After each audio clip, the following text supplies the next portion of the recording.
Except the sign. They probably wanted, yeah. I was trying to get pictures with the, big signs up, but the flowers were mostly shot by the time.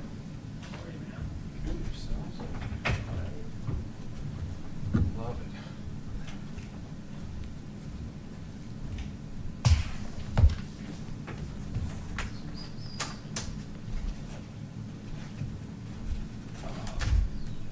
I started on that. And it had not very far. I mean, like, I'm having to, like, pretty much rewrite like every section. So I'm only, That's I'm why less than like 10 pages. But that's where I just said, I can't do that. I have to look at the whole We thing got the sign, and and kind I was like, all right, of we'll say which ones need to be rewritten. I mean, right now, I'm going through it. And I'm just, How are you? I'm Well, just how are you? basically, like, taking out anything that's obsolete. And then we're gonna have to go back. Oh. Rewrite, update, other parts. I of it. started that way, so I had to get the global picture to come back. I mean, and I did a little. Denver stuff, suburb. like, I don't think it was that way. Oh, yeah. But the that's committee members, the committee descriptions, I added the committees that weren't in the master plan. Governor says in Boulder County. But I You're probably spent further a than few this. hours on. Yeah, this is some natural. I haven't done the Yeah. piece.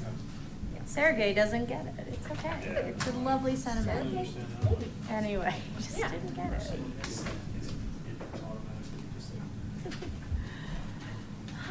But yeah, I mean, it's gonna back up. Interesting There's looking. no data. Oh, the Colton Trailhead? Once you get in here, it's like, Yeah. shit there. Colorado's there. Yeah. Yeah. I mean, I lived there, but that wasn't most True. Maybe that was really for right. I thought it was, and the only other Colorado city was Lone Tree, but this was a great one because it talks We can't about change that. all, If it's it all matches parks the- and rec Yeah, stuff. exactly. That's right. So I thought that was. That's how we roll. It's just like, okay. Nerd Wallet, you guys, Some of you the guys stuff remember was like seeing that one in that now? Like the Nerd Wallet ranking, a couple years back, it's like the best place to raise young kids. Oh, yeah. So Yeah. you can You change a say lot that of the one stuff too, in here. it's It's like just, chili it fest, just keeps swimming going. pools, Right. trail access, access to county open space. Does that also include schools that call out Superior Elementary? I think that was the one. Yeah. Well, Hello. No question, you guys do a nice job here. We'll just keep riding the offers. Yeah, Yeah, right. I love these. I have it in That's my my station. nickname right there, by the way. Nice. Nicely done. Yeah. Subtle. It's subtle that it's not you. Yeah. Well, I have the number one in Colorado.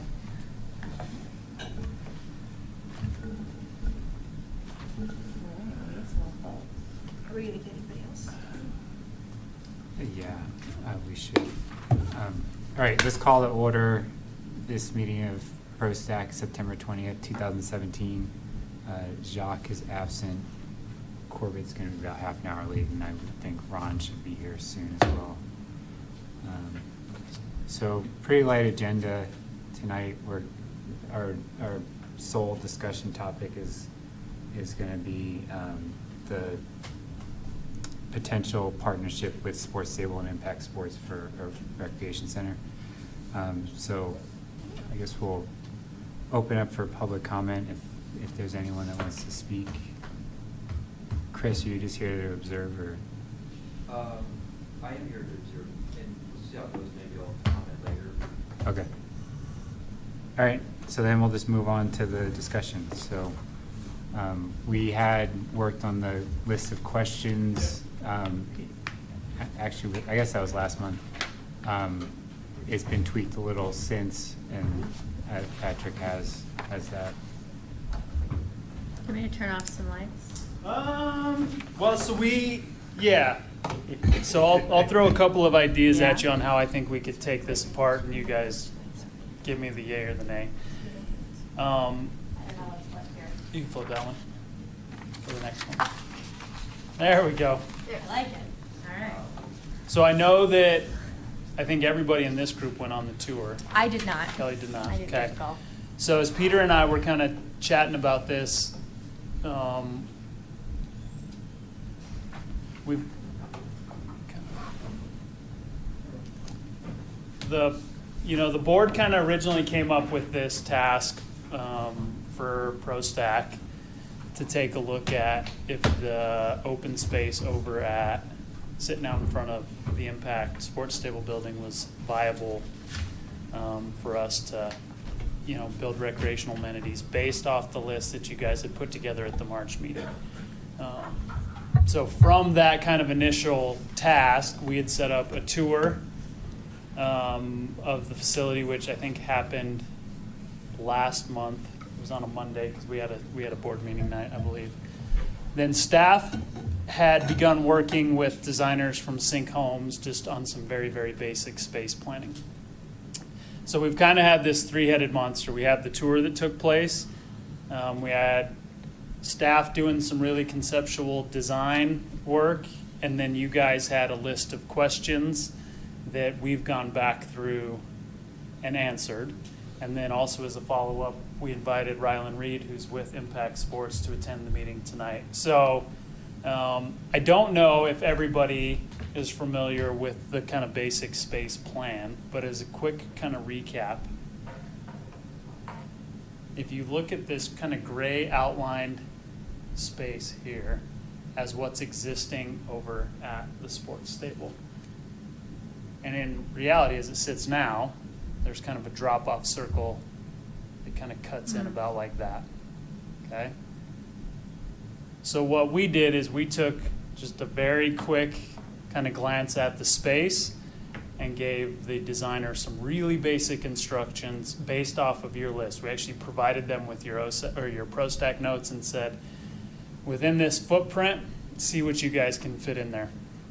So this first sheet here is of ground level, looking from top down. And you can kind of see that our top priority for this first level space was aquatics. And the reason why we went with that lean was, and for those of you that have been around long enough, who were part of the initial review process, this area was intended to be aquatic space, and it was going to be privately run, Swim America or Swim something, Safe Splash, San Diego group. And they had, I want to say it was like a 4-lane concept with 3 kind of like therapy lanes. So there had always been this kind of idea of aquatics in that space.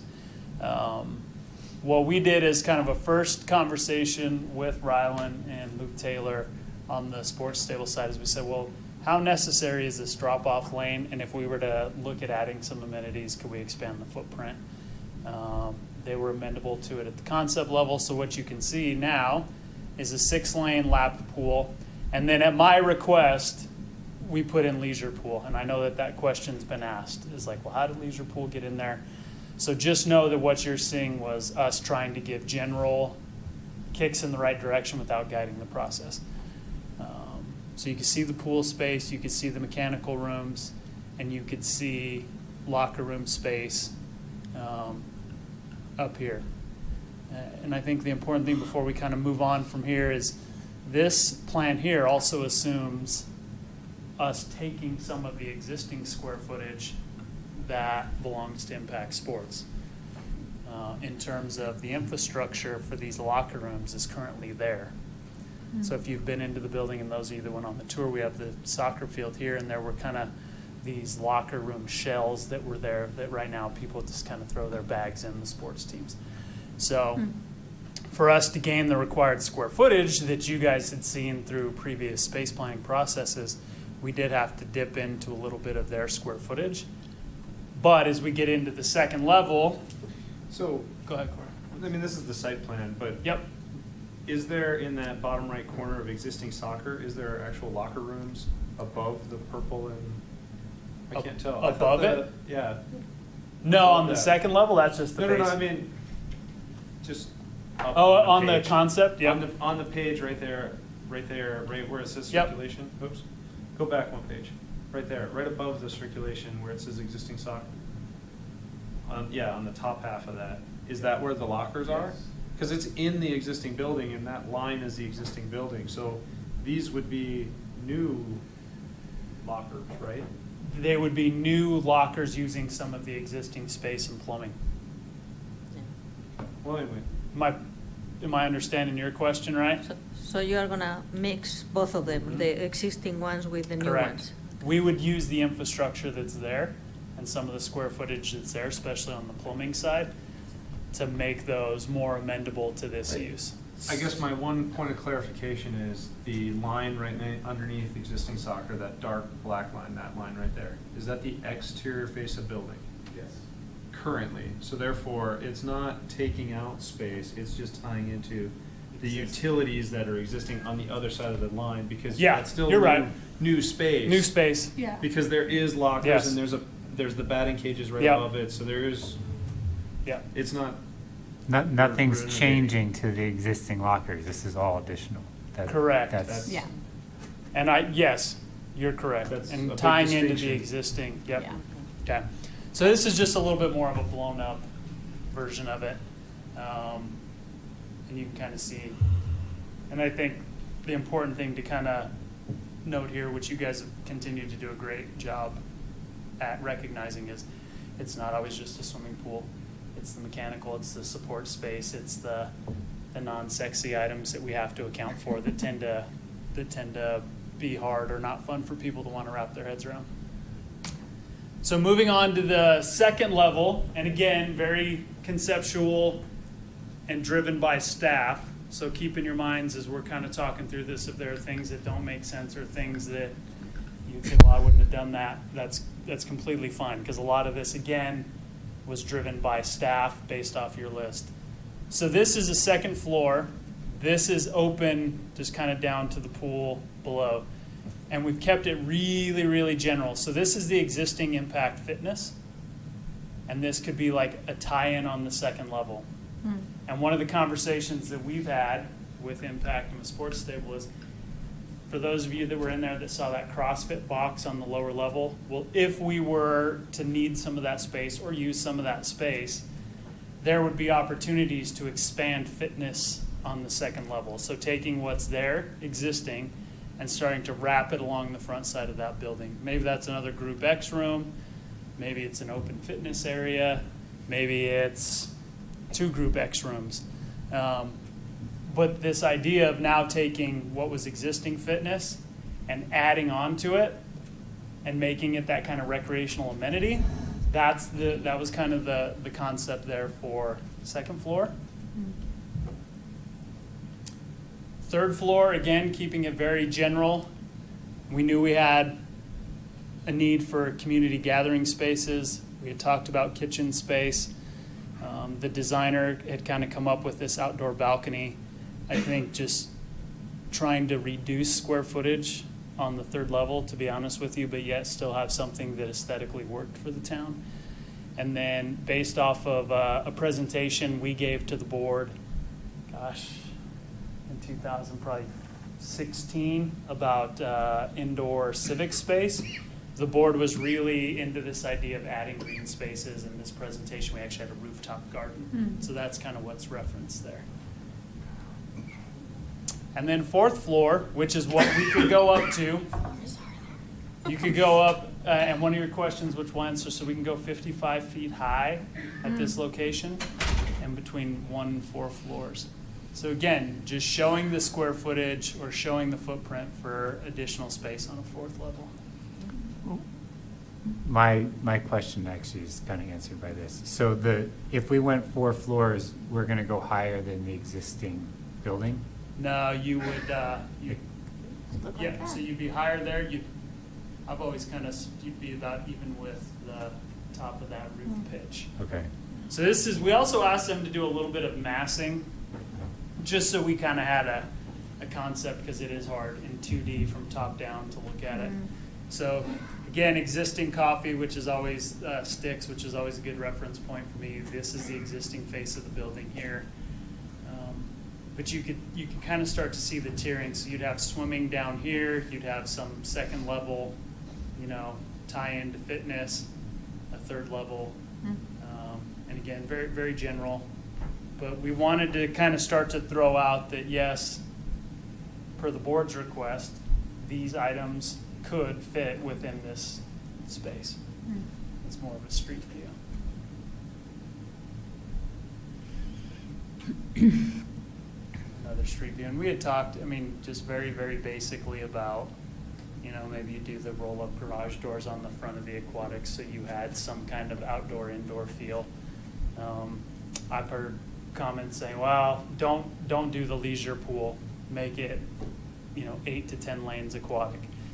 So those are the kind of things that I think in that space could be accommodated. Just a couple things to point out that probably would not happen. Obviously, Brunelleschi's is right here. This would not look like that. This would be kind of scaled back. So it's not 100%, but it's, you know, as a very first concept, this is what we had them put together. Cool. So any kind of I think most of you guys have seen this. I know those of you that were on the tour, Corey had a copy of it. So kind of transitioning on, and thank you to Peter and Corey.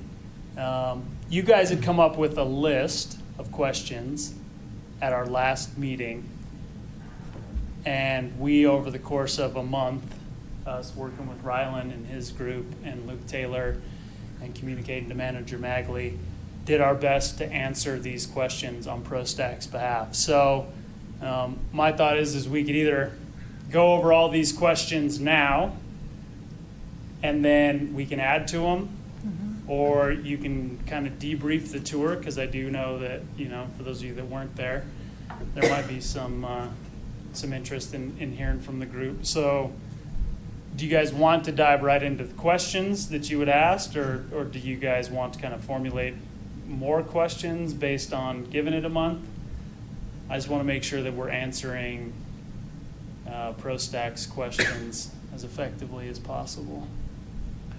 I think it would be best to go through what you have. Cool. And So we don't repeat. if, Yeah. if anyone has questions that weren't addressed. Yeah. raise And them. I'll rely kind of back on Peter and Corey too, if I'm not getting the gist of some of the questioning. I know that some of these morphed. We were pretty nebulous in our initial list, and then these guys did a great job of putting some sequence to it. But I think first and foremost, this group asked how much TIF is available for the project and when will those funds be available. So a little bit like the Lakeshore project is, you know, the board's going to have to evaluate these funding sources or multiple funding sources. The TIF funds are available to use on this project if directed by the board, but I don't think that those TIF funds are available or going to be available in the kind of time frame that we're talking about. And you can see we have the bottom sentence there, the funds likely won't be available until the district's next bond issuance at the earliest. For those of you that are kind of clued in on Parks 1 and 2 and us trying to do the construction of Parks 1 and 2, you know that the issue is we're trying to front the money because the TIF funds are not available. So I think that that's kind of a quick and easy, just real answer to that question that not only impacts this project, but also impacts Parks 1 and 2. You guys, Peter, I believe this question was yours, is, you know, in looking at that $10 million in the cost sharing agreement, could it cover all these civic spaces that we've talked about, library space, rec center space, and park space? And you can kind of see the answer there. According to the cost estimates, you know, we see this as probably having about $4 million left for the indoor space and or the civic space and library. So I think lumping those two things together, understanding that they wouldn't be separate facilities, then you could probably get close. But if we had civic space and library as one facility that had 40,000 square feet, and we had rec center at 40-some thousand square feet, the money just wouldn't be there.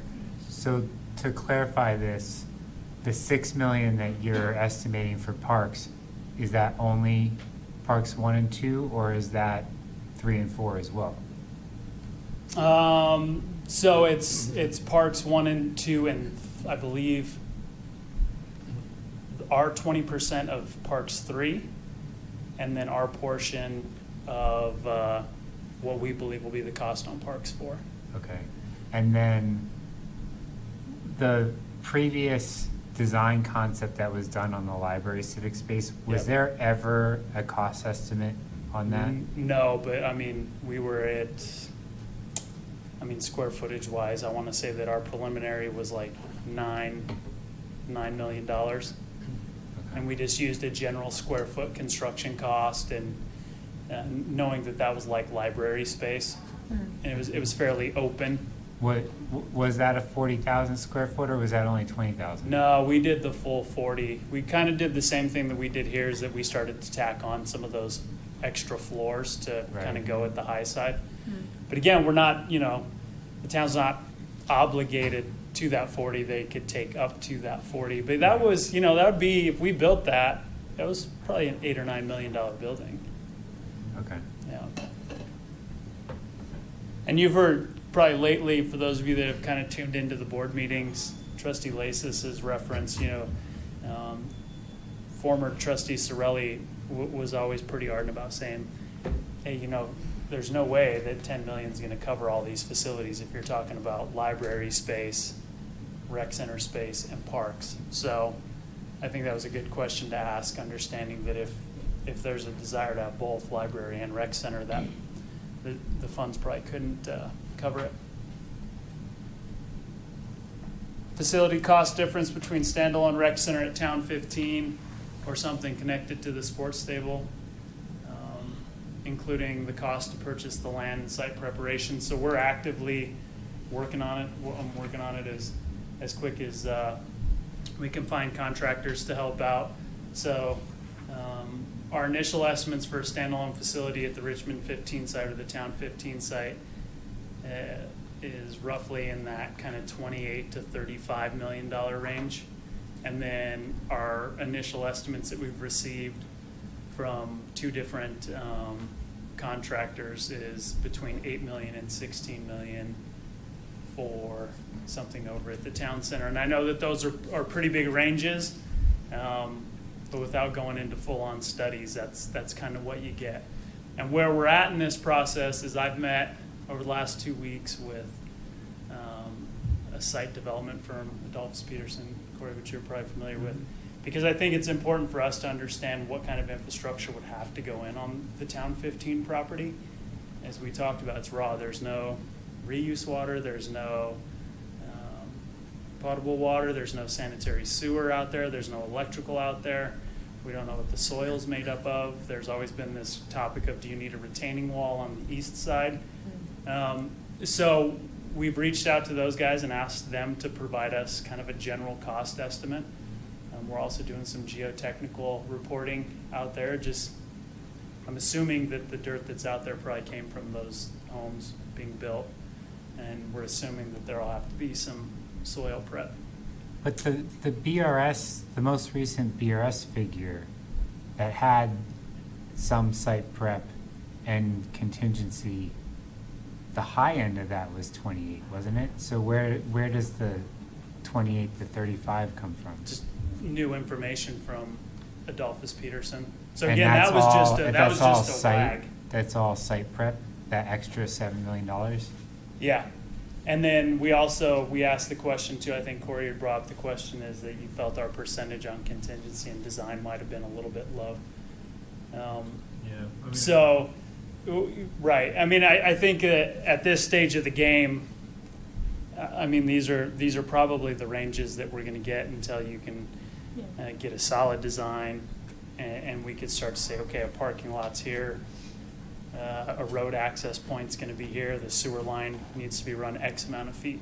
So we are actively working on getting more accurate numbers for both options. It's just we can only move this thing as fast as the contractors are available to work on it.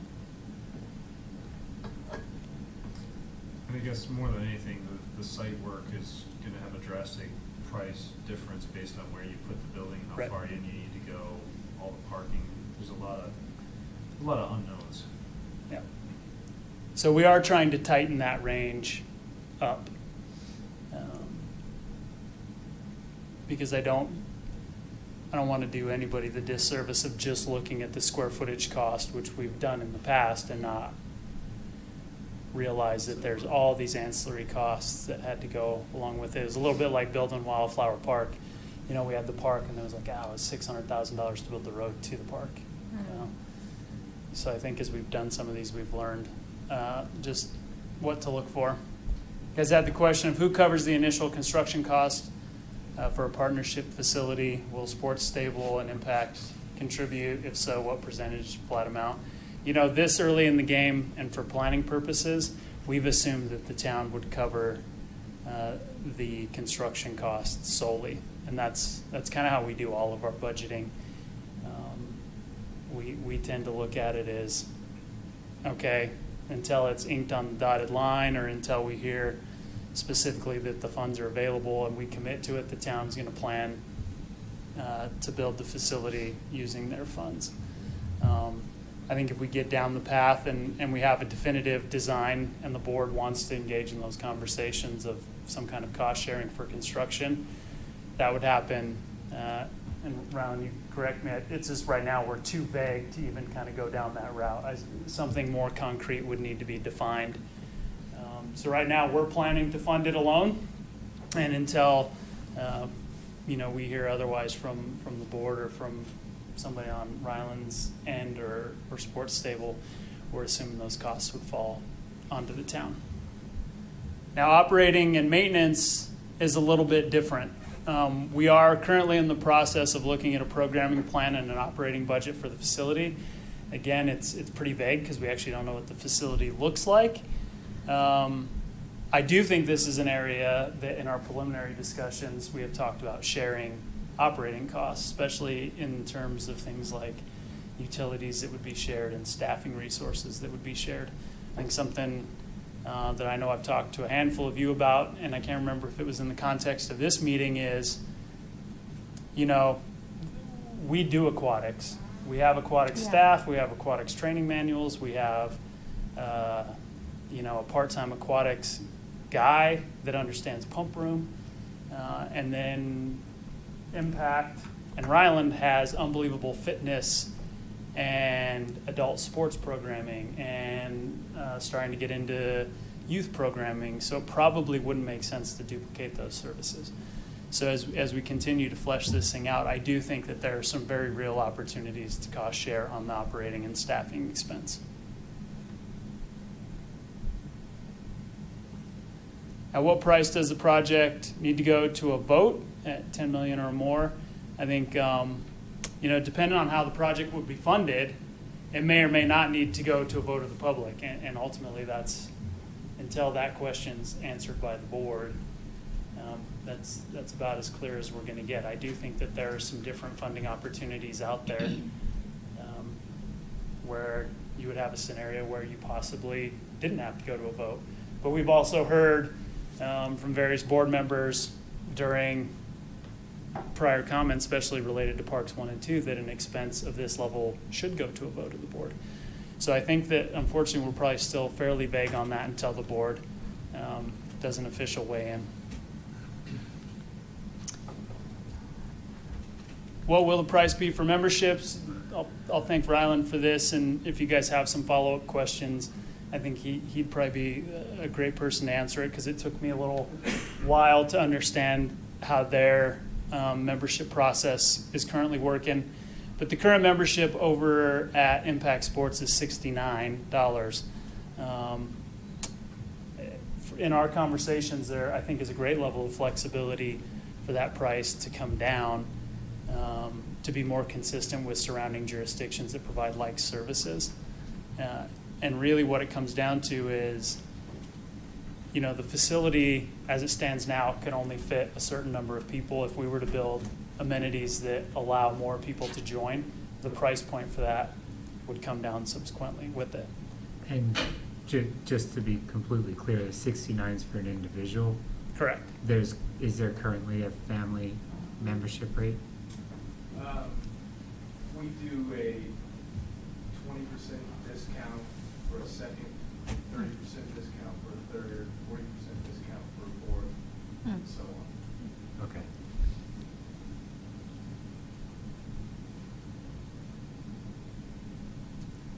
So kind of jumping down to the questions that you guys had on the management side. First one, what are the legal and economic risks to the town for this type of public-private partnership? And chatting with Manager Magley, the public-private partnerships are common. They're becoming more common. And in my conversations with him,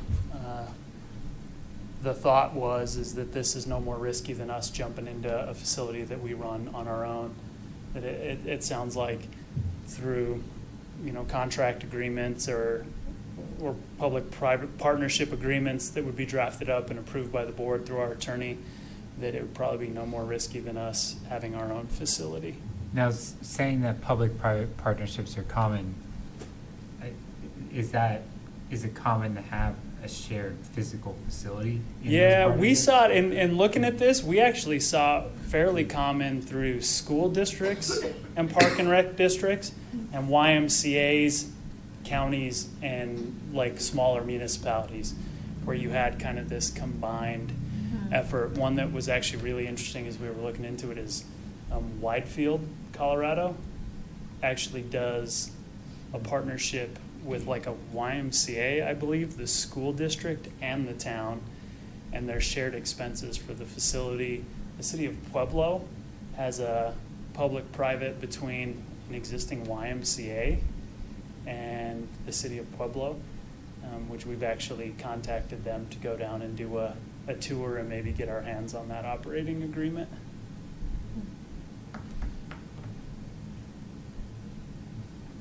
And then we also even circled a little bit back around to the previous group at Lakeshore. Lakeshore was owned by one group, but it was operated by a completely separate group, and that operating group actually would just come in and run your facility on your behalf. So on the operating side, there were lots of examples for us to pull from.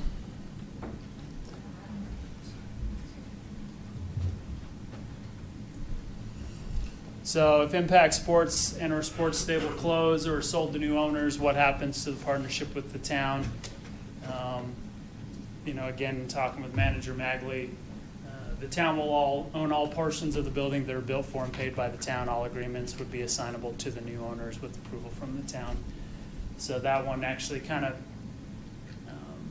rode the coattails of the previous question as we were starting to look at kind of the operating agreement side of things. Is I think that the agreements would be drafted up where the town would be fairly well covered, and that if that worst case scenario were to happen, that agreement would have to roll forward to whoever the new owner of the building would be. One of the previous questions asked about the ownership of the land, which I don't think was specifically addressed. This one right here? Oh, is that next? Yeah. Yeah. So yeah, Peter, to your point, who would own the land and who would own the building? It's likely that the sports stable or Impact or whichever entity actually owns sports stable owns the land would continue to own the land and lease it back to the town, and the town would own the building. So it was interesting. This is, for those of you that are familiar with Fire Station number 5, this is kind of the reverse of that agreement. So the town actually owns the land that Fire Station 5 is on, but the fire station actually owns the building. And things like that are, from what I've been told, fairly common, where you get a church that has a baseball field. Well, the church owns the field, and then they'll lease it to the local jurisdiction for $1. Or, we talked about this even, as our historical commission has wanted more autonomy over the years to run the museum. We said, well, yeah, we'll own the museum and we could lease it back to you for $1, that kind of agreement. So then do you negotiate that they can't sell the land without? Yeah, you'd have to do without the cities? Yeah, you'd have to do something in there to where it all rolled into that next. That's a good point, though. That's our same Impact's agreement with the sports stable. Yeah, okay. Impact owns the building, sports stable leased us the land. Pennies, right? One thing to add on that, I think is ironic, is that the town donated the land to the sports stable. Yeah, that's true. Who could tell me that? We'll remind them of that Yeah. as we get further. Give us a good rate. So maybe, I don't know if there's some negotiation there. Yeah. On that one parcel of property. Right. But, yeah, we gave that land. Right. So yeah, it's interesting the more we kind of start scratching around, you're like, oh, okay, that's, I guess we all assume that, the fire Chris- station land was owned Chris, by the fire station. could you actually say that in the microphone so it's caught? I don't know if your voice was caught.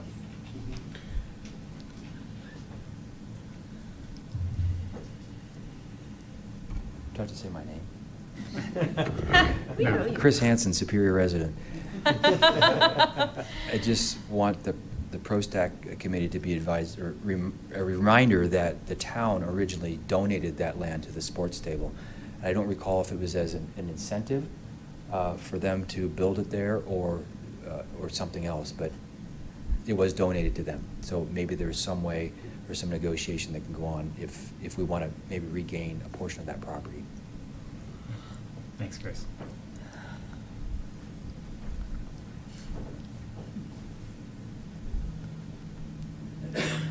So moving down, who regulates, oversees membership rates and dues? How's the revenue split amongst the various parties? This one we actually kind of took from our previous discussions when we were looking at Lakeshore, and the town being very adamant about the board will approve in advance what those membership rates and any cost sharing agreement would be. So I think the big takeaway here is that our board's expectation would be is that they and this town are absolutely involved in what that price point would be. And I think that they've said that from the get-go, even when we were looking at kind of the Lakeshore now lifetime process. Who's actually running the day-to-day activities of the facility? Again, kind of like the question above, we're starting to go through some of that stuff now. But I think that there's a lot of latitude for the town to have portions of it where it seemed to make sense, and then let the professionals in other areas manage what they do best. But I think that kind of programming and staffing plan would be worked out well in advance and would have to be agreed to for the town, and probably for budgeting purposes on both ends. There's whether we staffed up with lifeguards and front desk check-in staff, or you have facility monitors that monitor open gym time. I think that that's something that through a partnership with as many groups as in the building could probably be figured out. So I thought this was a great question, and I know it came up on the tour, will there be a distinction between the town's recreation center membership and impact sports memberships? Will they be one and the same with equal access to the amenities, both in the town facility and the existing impact sports facility? All of our discussions, which have, we've had several now about the membership piece of it, and just trying to say, all right, how do you operate? What's typical to a rec center? The preliminary discussions have been that there would be one membership allowing equal access to all parts of the facility.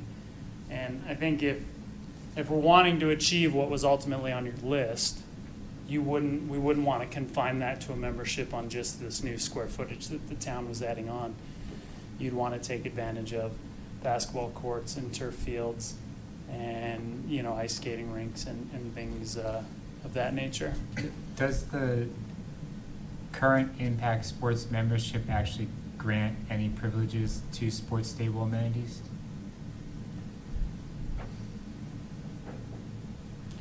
The only thing that we have is some turf time that's available that we run some of our programs on. So we have boot camps that we run in the mornings, that we run them on sports stables turf. So it's exclusive to programs that you would. Yes. And are the programs included in the membership, or are the programs additional to the monthly membership? Everything is included in that membership. Okay. 100%. So just so I'm clear on this other point, are you saying the membership types would be the same between whether it was a town superior person getting a membership there or a person from Louisville? The types would be the same, or everything about the memberships would be the same? You wouldn't identify the cost. Everything would be identical. Corbett, that's a good question, because I don't know that the town board would want to distinguish between a resident or a non-resident. My guess is maybe, but I think the way that we were looking at it is, if we were to hop into this and you had a membership, you were a Town of Superior resident and you had a membership, you would not be excluded from using a part or portion of the facility, and vice versa. If there was an existing impact member who wanted to take advantage of, amenities that were ultimately funded by the town. Now, whether or not there was a discounted rate for a Superior resident as opposed to another rate, I think that if we get to that point, that could be a reality. I guess what I was wondering is, if Superior is contributing something, whether it's supplementing costs or whatever it is that going to be shared between the Town of Superior families and outside, or just within Town of Superior, right? Kind of like what Louisville does. Louisville charges, if you're not resident, if you're not a non-resident. resident, then you should pay more, right? You still have access to everything. Everybody has Right. equal access, but they do distinguish. I think ultimately it'd be a policy discussion with the board. We're kind of hashing it out a little bit, even over like facility usage in the parks. Is do residents get that priority over a non-resident? I know that's the standard in Parks and Rec. And I guess I was coming from the fact that we're putting in a building, some facility that we're paying for, that we're allowing other folks to use. Town of Superior contributed to that, paid for that, but the wear and tear on it is being used by multiple entities, not just the Town of Superior, Right. which ultimately the Town of Superior will have to pay for the maintenance, the upkeep Right. of those things. We would still own those things, right? So, just. Yeah. I think it's a completely valid point. Or do you have an elevated flat fee where, I think if Well, I we guess get to that my level. concern is that residents, they would almost be potentially charged twice if it's taxes, their taxes paying for this stuff, and then Right. then they're paying the same membership as everybody else. Yeah. They're paying for it twice. You run into the same thing right now on the turf field. Right. Or the baseball fields, and we're kind of starting to dive in. And to be honest with you, if you guys read the cover memo for the work session on Monday night, we'll have this discussion over use of the North Pool. So you're right. I mean, there is that, and I think that's kind of a tried and true. If you look at recreation centers across the nation, that battle between a flat fee or a resident versus non-resident. And if I'm not mistaken, you guys may be able to correct me. I think Louisville's even increasing their non-resident fees based upon the new project. So, and you often see that. So, and then I want to say that I think Lafayette has maybe even done the opposite, where Lafayette has leveled out their fees, and they haven't done a resident, non-resident. I know programmatically we have flattened it out because we rely on non-residents to participate in our programs. So our residents can have a fuller program. Let's say youth soccer. We don't have enough 10-year-olds to make more than a couple of youth soccer teams, so we rely on non-residents to backfill that gap. So I'm pretty sure Lafayette makes a distinction even for sports, but they don't ask. yeah, there you go. It's a great question. I think that as we progress, it's something to keep on the forefront. So Currently, Impact offers a 10% discount to Superior residents. So we have a version of that Okay. in place right now. But I would envision if this move forward that there would be a non-resident resident distinction for that same purpose, that they should, the taxes are going to it, they should have a significant price break on that service.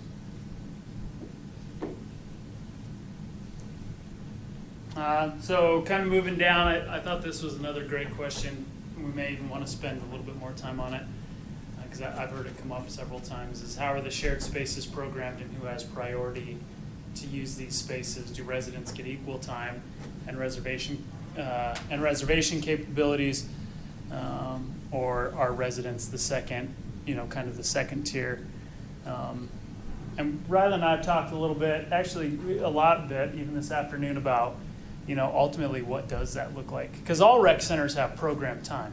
I mean, you can go over to Louisville and they'll have chunks of time knocked out in the swimming pool where the public can't use it. So I do think that, at least in our initial conversations around, you can jump in, is our expectation would be that there are times that the residents would get to do things like open gym. And kids would get to be able to kind of run around in the gym or run around on the turf field if it were desired, and not feel like, okay, you have to stay off because a paying sports team is going to be in there. But on the flip side is, I don't know that I've ever seen any rec center that's just willy-nilly, you get to drop in and use it whenever you want, however you want. So, and maybe we want to elaborate a little bit more on, what the blackout times are, and a little bit on kind of how the current operating standard is with you guys bringing teams and clubs in. Because I think that that's been kind of a sticking point, and I think now's as good a time as any to really kind of hash out what that piece of it would look like. Does that sound reasonable? And I can tell you that even Lakeshore, which is not through the city, private, there was times when you couldn't use the pool because they had it dedicated to swim lessons. There's times when you couldn't use the basketball court because they had karate going on in there, and that's all private, and you're paying 3 times the amount. So. Currently, with Impact, we're probably most specifically talking about the gym. That's the piece of the real estate that we own and control. That gets rented from about 4:30 in the afternoons until about 8 o'clock, seasonally, not year round. Certainly not in the summers. Fall and spring are hit and miss. Obviously, winter is the prime time in the facility, and that chunk would be taken up Monday through Thursday. But the rest of the facility, obviously the fitness rooms, the studios, those are programmed but have 100% access. Currently, right now, at the facility, the drop-in times that we have drop-in volleyball on Tuesdays and Thursdays at noon, and then on Mondays and Wednesdays in the evenings after the sports kids practices go on at 8 o'clock, and then drop-in basketball is Mondays and Wednesdays at noon, and then Tuesdays and Thursdays in the evenings, and then from about 7 a.m. to noon, Monday through Friday during the daytime, we have drop-in pickleball. I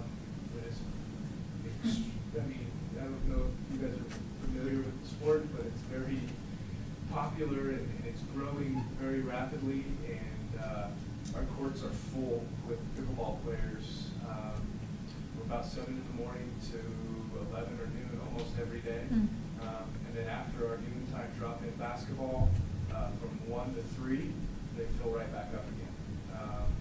We've hired an instructor that moved from California, actually moved from California to Superior, lives in the Bell Flatirons apartments, and we got connected one day, and this is his full-time job, and basically he just promotes and runs these drop-in skills and drills, teaches the game, always introducing new people to the game, and it's becoming very, very popular, not only just at our facility at the stable, but really across the country. And then we do have a lot of drop-in time and open time on the turf, very similar hours. That is owned by the sports stable, but I help manage and run that piece of the operation. A very similar schedule. 4 to 8 p.m. is really the 4-hour window when parents can get kids to practice, and it's not too late where they can still get their homework done and eat dinner and finish their school things that they need to do. And then after that, it's pretty much recreation time. There's adult leagues that go on in the evenings from about 8:30 to something we're going till midnight. And then during the day, there's soccer tykes, there's daycare, there's some boot camps that go on the turf.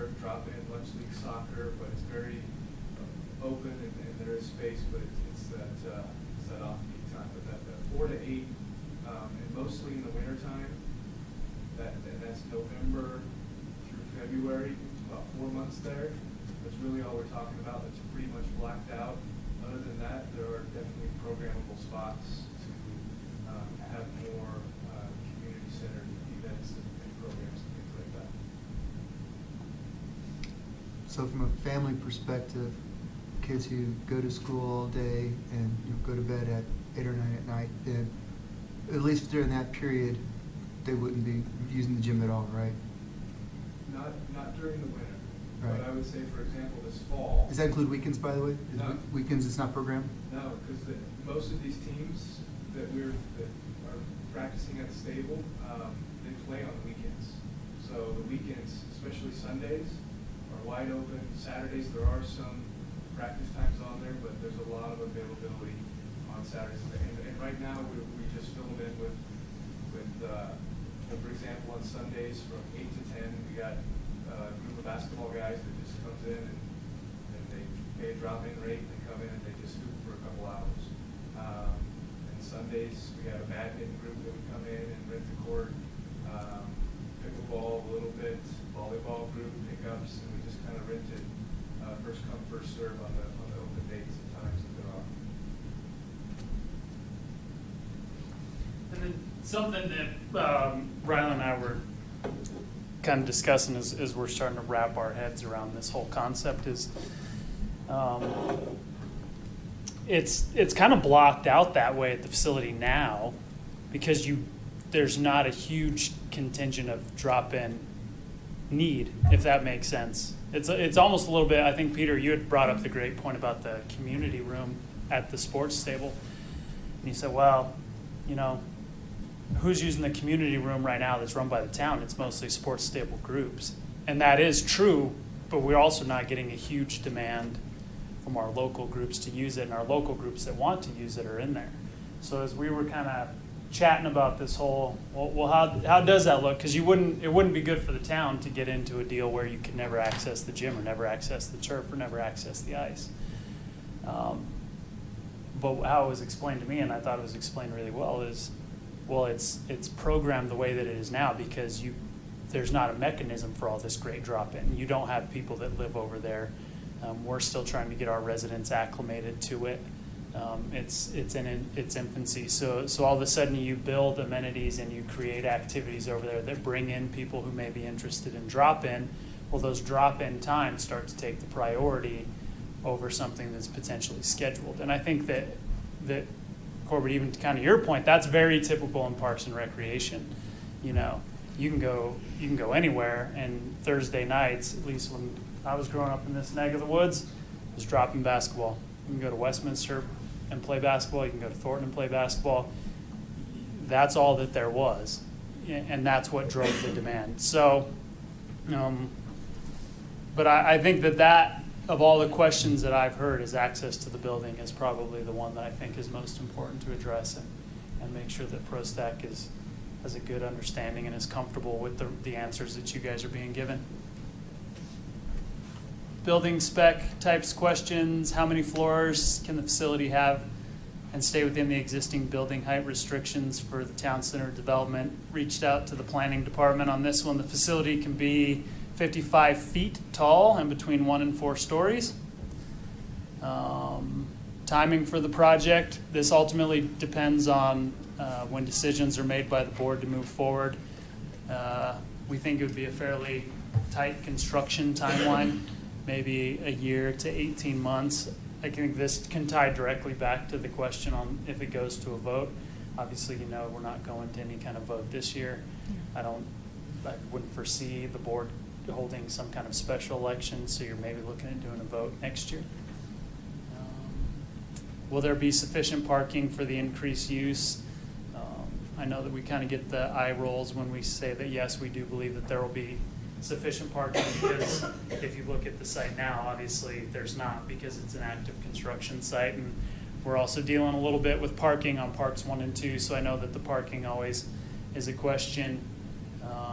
But yeah, there will be the parking facilities on Block 6 and 7, which are adjacent to the site.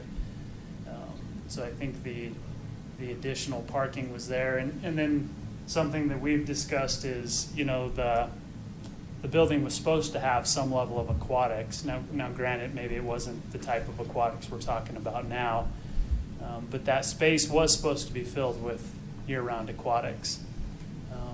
So, But when we did the facility tour, I mean, Rylan, you expressed concerns over whether there would be sufficient parking Mhm. even without this rec center.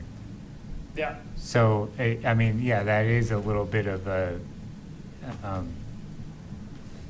in conflict with the answer provided here. Well, and to answer that, Peter, and I think you're right, is this was an answer that we provided to them as well. You have to remember, and hopefully I'm not speaking for you, what we see in terms of master planning for the community and the parking, these guys aren't always privy to. Okay. So when we're talking about parking garages, and again, I'm not saying that, I mean, trust me, Ron's a smart guy, and I'm at any time jump in. I think this was kind of an eye-opener and a breath of relief for these guys as well, to know that there are going to be parking garages around the facility. And who's building those? Who's paying the cost of those parking garages? I might have to defer to the board. I believe those are developer costs, right?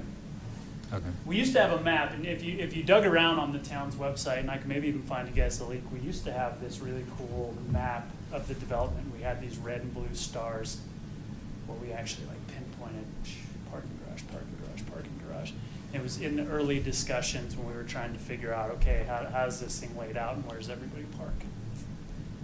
Sorry, I think that the sports table has the option to build their own parking structure on the south end of the building. You're correct. And I'm not sure when that would happen, but that is part of the plan. What's blocks 6 and 7? Is that like? All right, so, Sorry, yeah. not long drawn out, but just rough. The temporary access road, right, that you drive in on Yep. towards the east side of that before you kind of round the curve.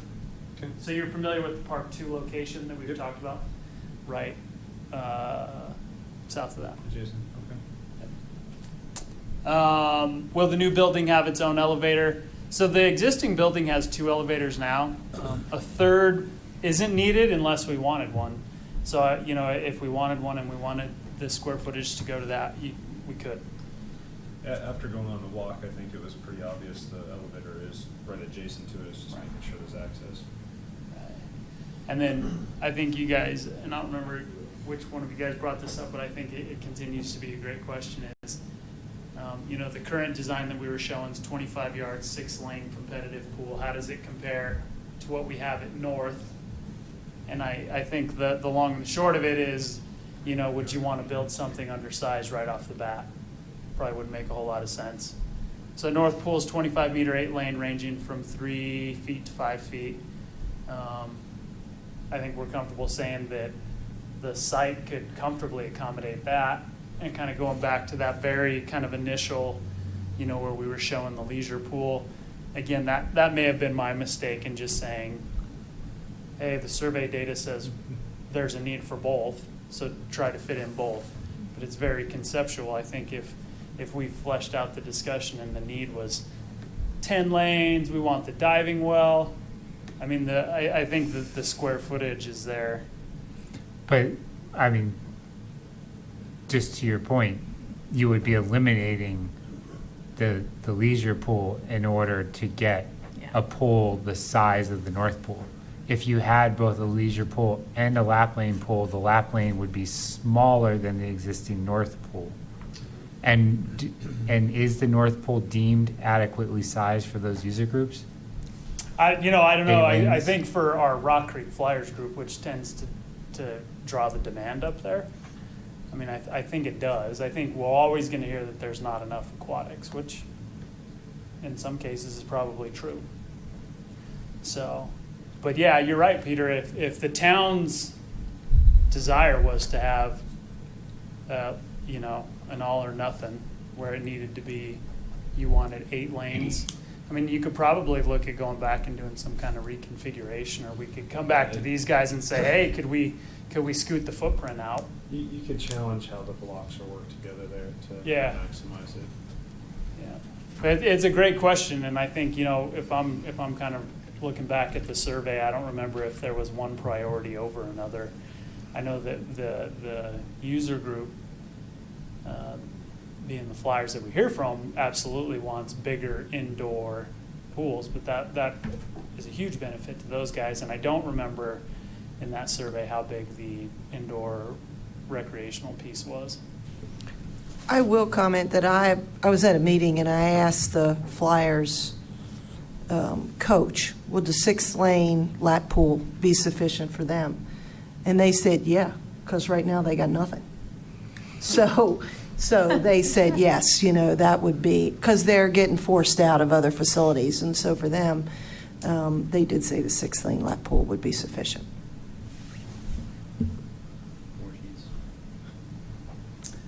So that was kind of the first pass at the first list of questions.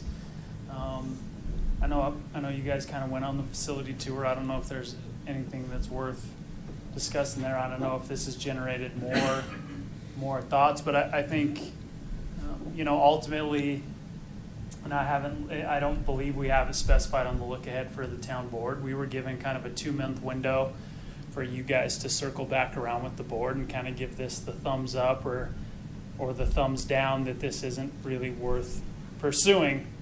And just being completely transparent with you guys, we're working on both options. We're actively working with a group on the logistics of the Town 15 site, and obviously we're actively working on the logistics for this site. So I think if you guys feel like you can get there tonight with a thumbs up or a thumbs down, you know, my guess is an October board meeting.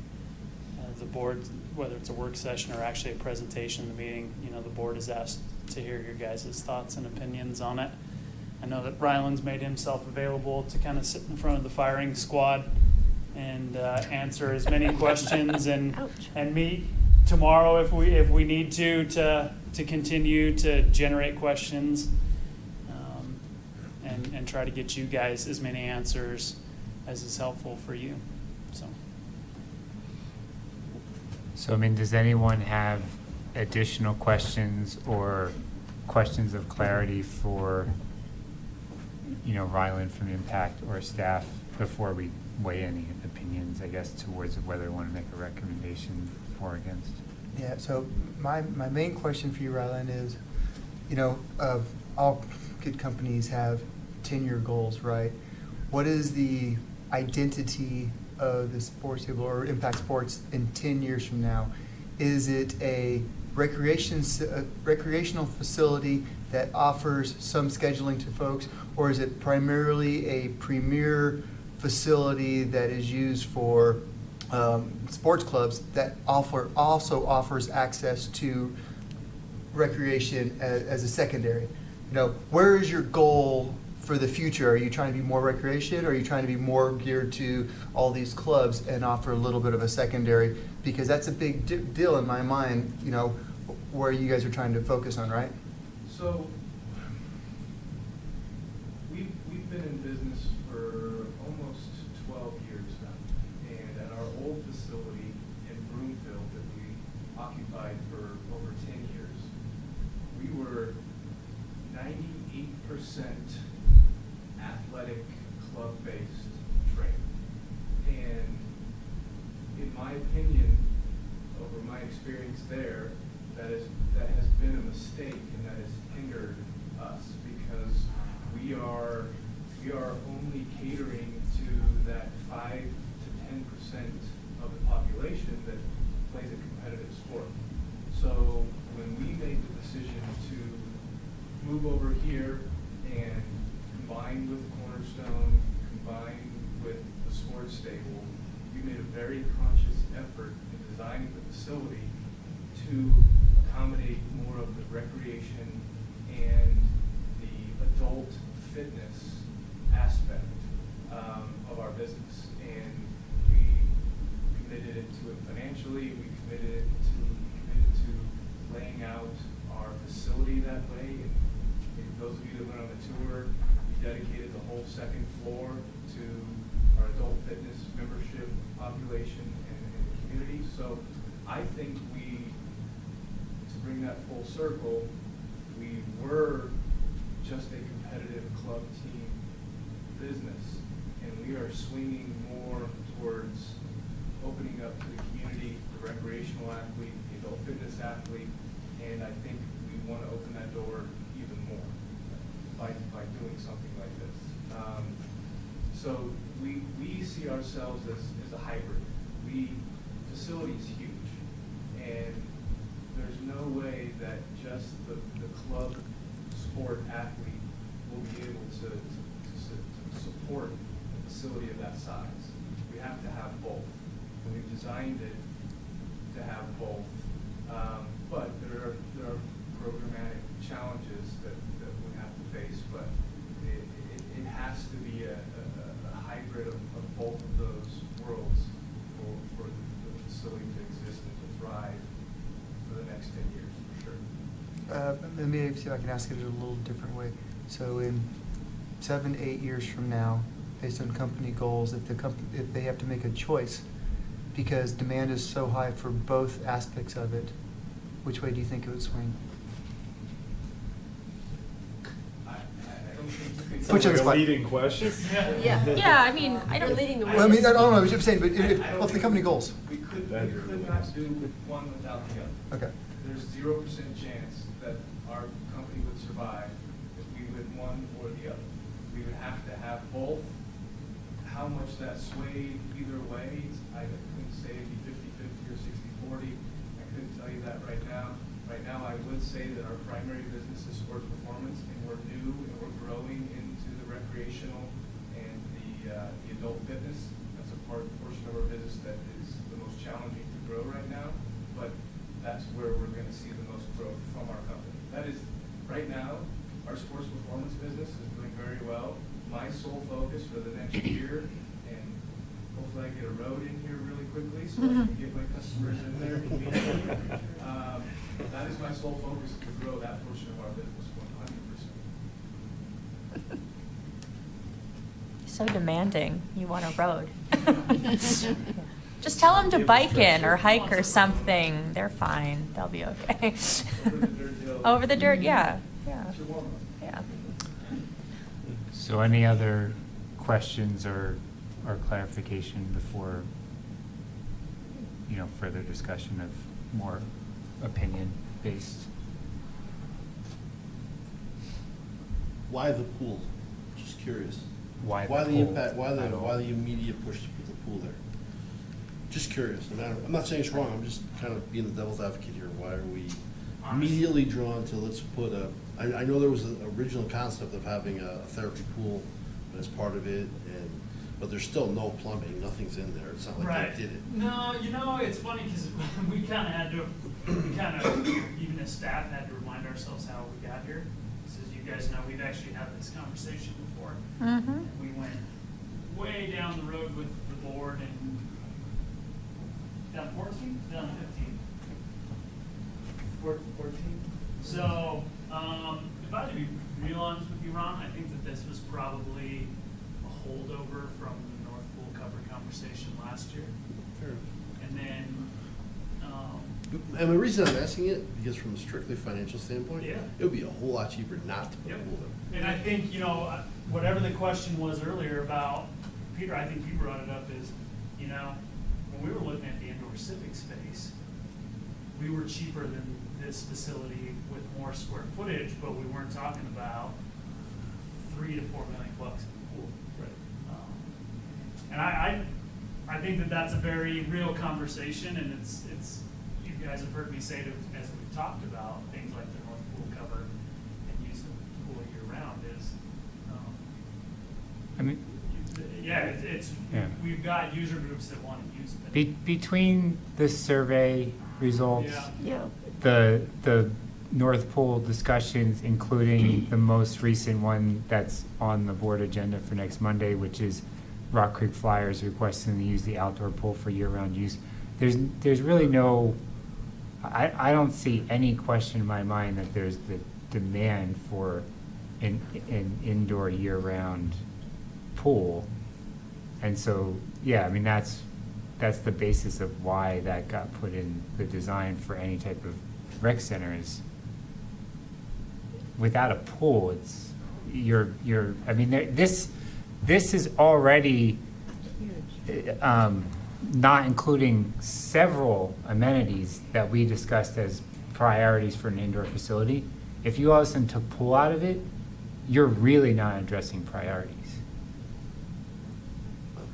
And I can tell you from my experience, and a lot of my friends are all triathletes and stuff, and most of us only have gym memberships because of the pool. I can run outside, I can bike outside. There's a couple of days a year I can't do it because of snow. Okay, but I can't swim. Unless I have a gym membership someplace, I can't swim anywhere. I can do all the other stuff. That's the only reason why I have one. From inside the sports table and impact sports, the number one thing we hear from our customers is they want the pool. The number one thing. We actually sent out a survey on Facebook that said, if you could have one thing magically appear at the sports table, what would it be? 95% of it was pool. And that map up there was a 6-lap with the leisure or just a 4-lap with the leisure? No, I think it's 6. It was six. 6 lane. It No, was I mean, six. it said 6. but I was It's 6. asking, It was 6 in the 6 leisure. with a leisure. Was the leisure pool more of a therapy pool or just a leisure pool? Just more of a comfort, Yeah. leisure. Well, it's and a place that's for little kids. And that's a bit of the issue where I think we're gonna hit with this question is in the survey, there's the question of leisure pool. It never specifically details what a leisure pool is, what it would include. That's more that's more open to interpretation of the survey respondent. And so, depending on what this could fit, you're very much going to have, oh, well, that's a leisure pool, but it doesn't serve the needs I want. I want, the families are going to say, I want the slides, I want the lazy river. They're going to want a leisure pool that would more than fill this entire space. Yeah, right, no, I know. And not, and they're going to want a lap pool. So, but we can only make assumptions Right. along those lines at Well, this and where I'm point. going with this is the concept of, the original concept of having the warm pool would be more beneficial to your group if there was a therapy pool there. As far as, I don't know if you have PT in there or not or anything like that. I mean, there would be again, talking a partnership here, you're talking, let's share the usage, you're talking like why, again, just throwing stuff out there. I don't necessarily see anything wrong with it, I just think we need to Right. make sure we're discussing. And my only other point I would make is I just, we've talked about this stuff as long as I've been on the board and as long as I've lived in this town. So, I mean, if this is probably the best we can do, we probably need to push it forward. Because I don't ever see Town 15 being built, so. As much as we would love a full-blown 100%, slides and nice, Apex-style rec center, maybe this is probably a solid alternative, let's put it that way. Well, and I guess to me, it comes down to, does the user know the difference with the programming and everything else? I mean, if it's a rec center standalone, or if I'm going to Sports Stable Right. and Impact Sports, as a user, from everything we just talked about tonight, there's so much in the background that we don't know how the agreements are set up with how the memberships are set and how the towns are split in dues and all those kind of things where it's hidden in the background. And as a user, I go there and there's the facility that has the weights, the pool, the turf, basketball, and I got all the amenities I want. Right. I paid a lump sum to a location, and they figured out the programming and the fee, Yeah. and I got the space. So to me, I'm like, yeah, ideally, I'd love Town Superior 15 to have a rec facility and a wonderful big standalone space, but with the cost of it, is this what we can get and have it programmed, and I'm getting the same amenities for a lot cheaper, and creating a thriving business in a town center. And I would think when you start looking at the unintended consequences, all of a sudden you have that parcel wide open over on Town 15 to do something with it, maybe not a rec center or something else, who knows? So, yeah, I'm all, not against it, I'm just trying to get discussion going, so I think it's good. I think all in all, it looks pretty good, Patrick. So, I mean, Ron, you largely stated some of your opinion. You know, basically, if all you can get is this, then you would favor this over the Town 15. I mean, do you have any other opinion to weigh in? I mean, we can just go down the line, so we'll start with you. I think I pretty much weighed in. I think, I think it's definitely a good proposition, and obviously we're diving into it, so we need to. If you're asking my opinion, I like the idea, I like the concept, I like the price tag, everything about it. I mean, it's, and it fulfills many of the, it does fulfill many of some of our 5 years of research that we've done on this. For those who've been here for that long, know that a lot of the things on here are covered, so. Maria? I definitely think that this is a better solution than building a new one, mainly because of pricing. In my experience, even when the town is running freely the facilities, we don't have access to them. I'm a tennis player, and there's no way to play tennis there because there's all these programs that are running. I hear the same about people that want to swim. So the fact that there is programs there, it doesn't make much difference. I'm sure we can negotiate with Impact Sports and the sports stables some of the programming, so that's good. As far as the pool, I have my questions also. I think maybe I share some thoughts with Ron, or maybe it's a little bit different. It seems that we need a pool, we need a pool, we need a pool. I'm not sure who needs a pool, and I don't know if there's a small group that is the flyers that are pushing this further, maybe than the general population, but it seems that there is a need for that, so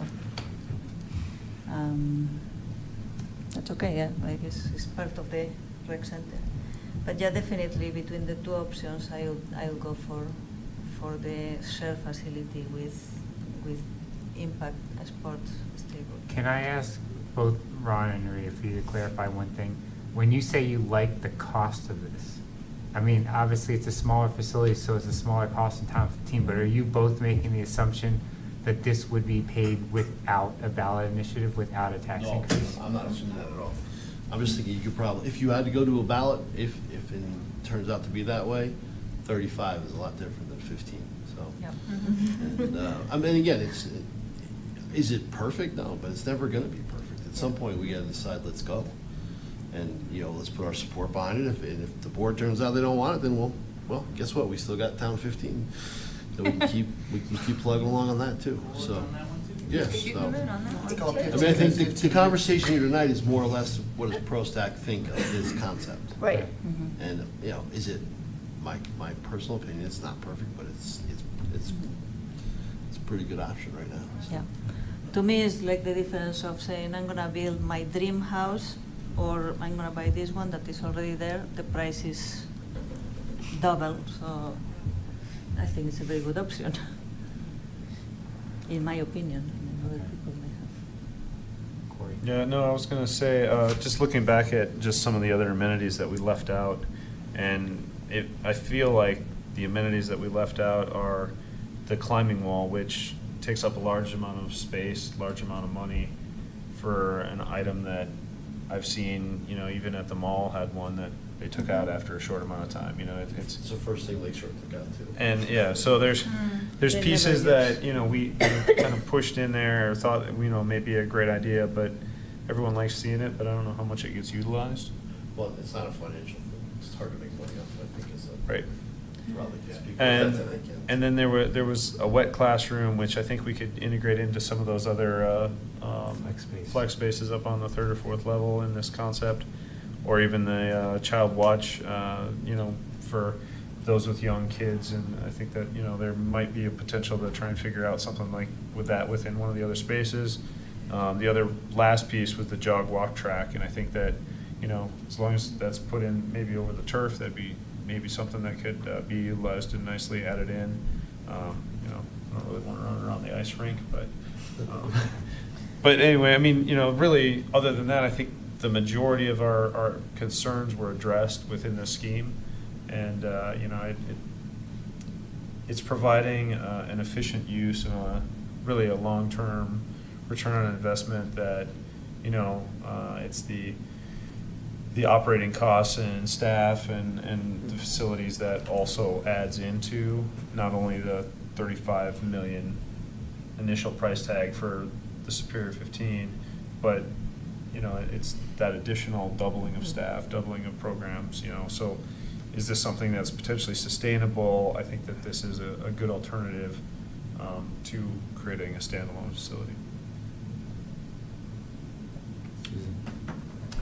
Yeah, I definitely think this is a very good proposition overall, and people talk about, you know, liking the price.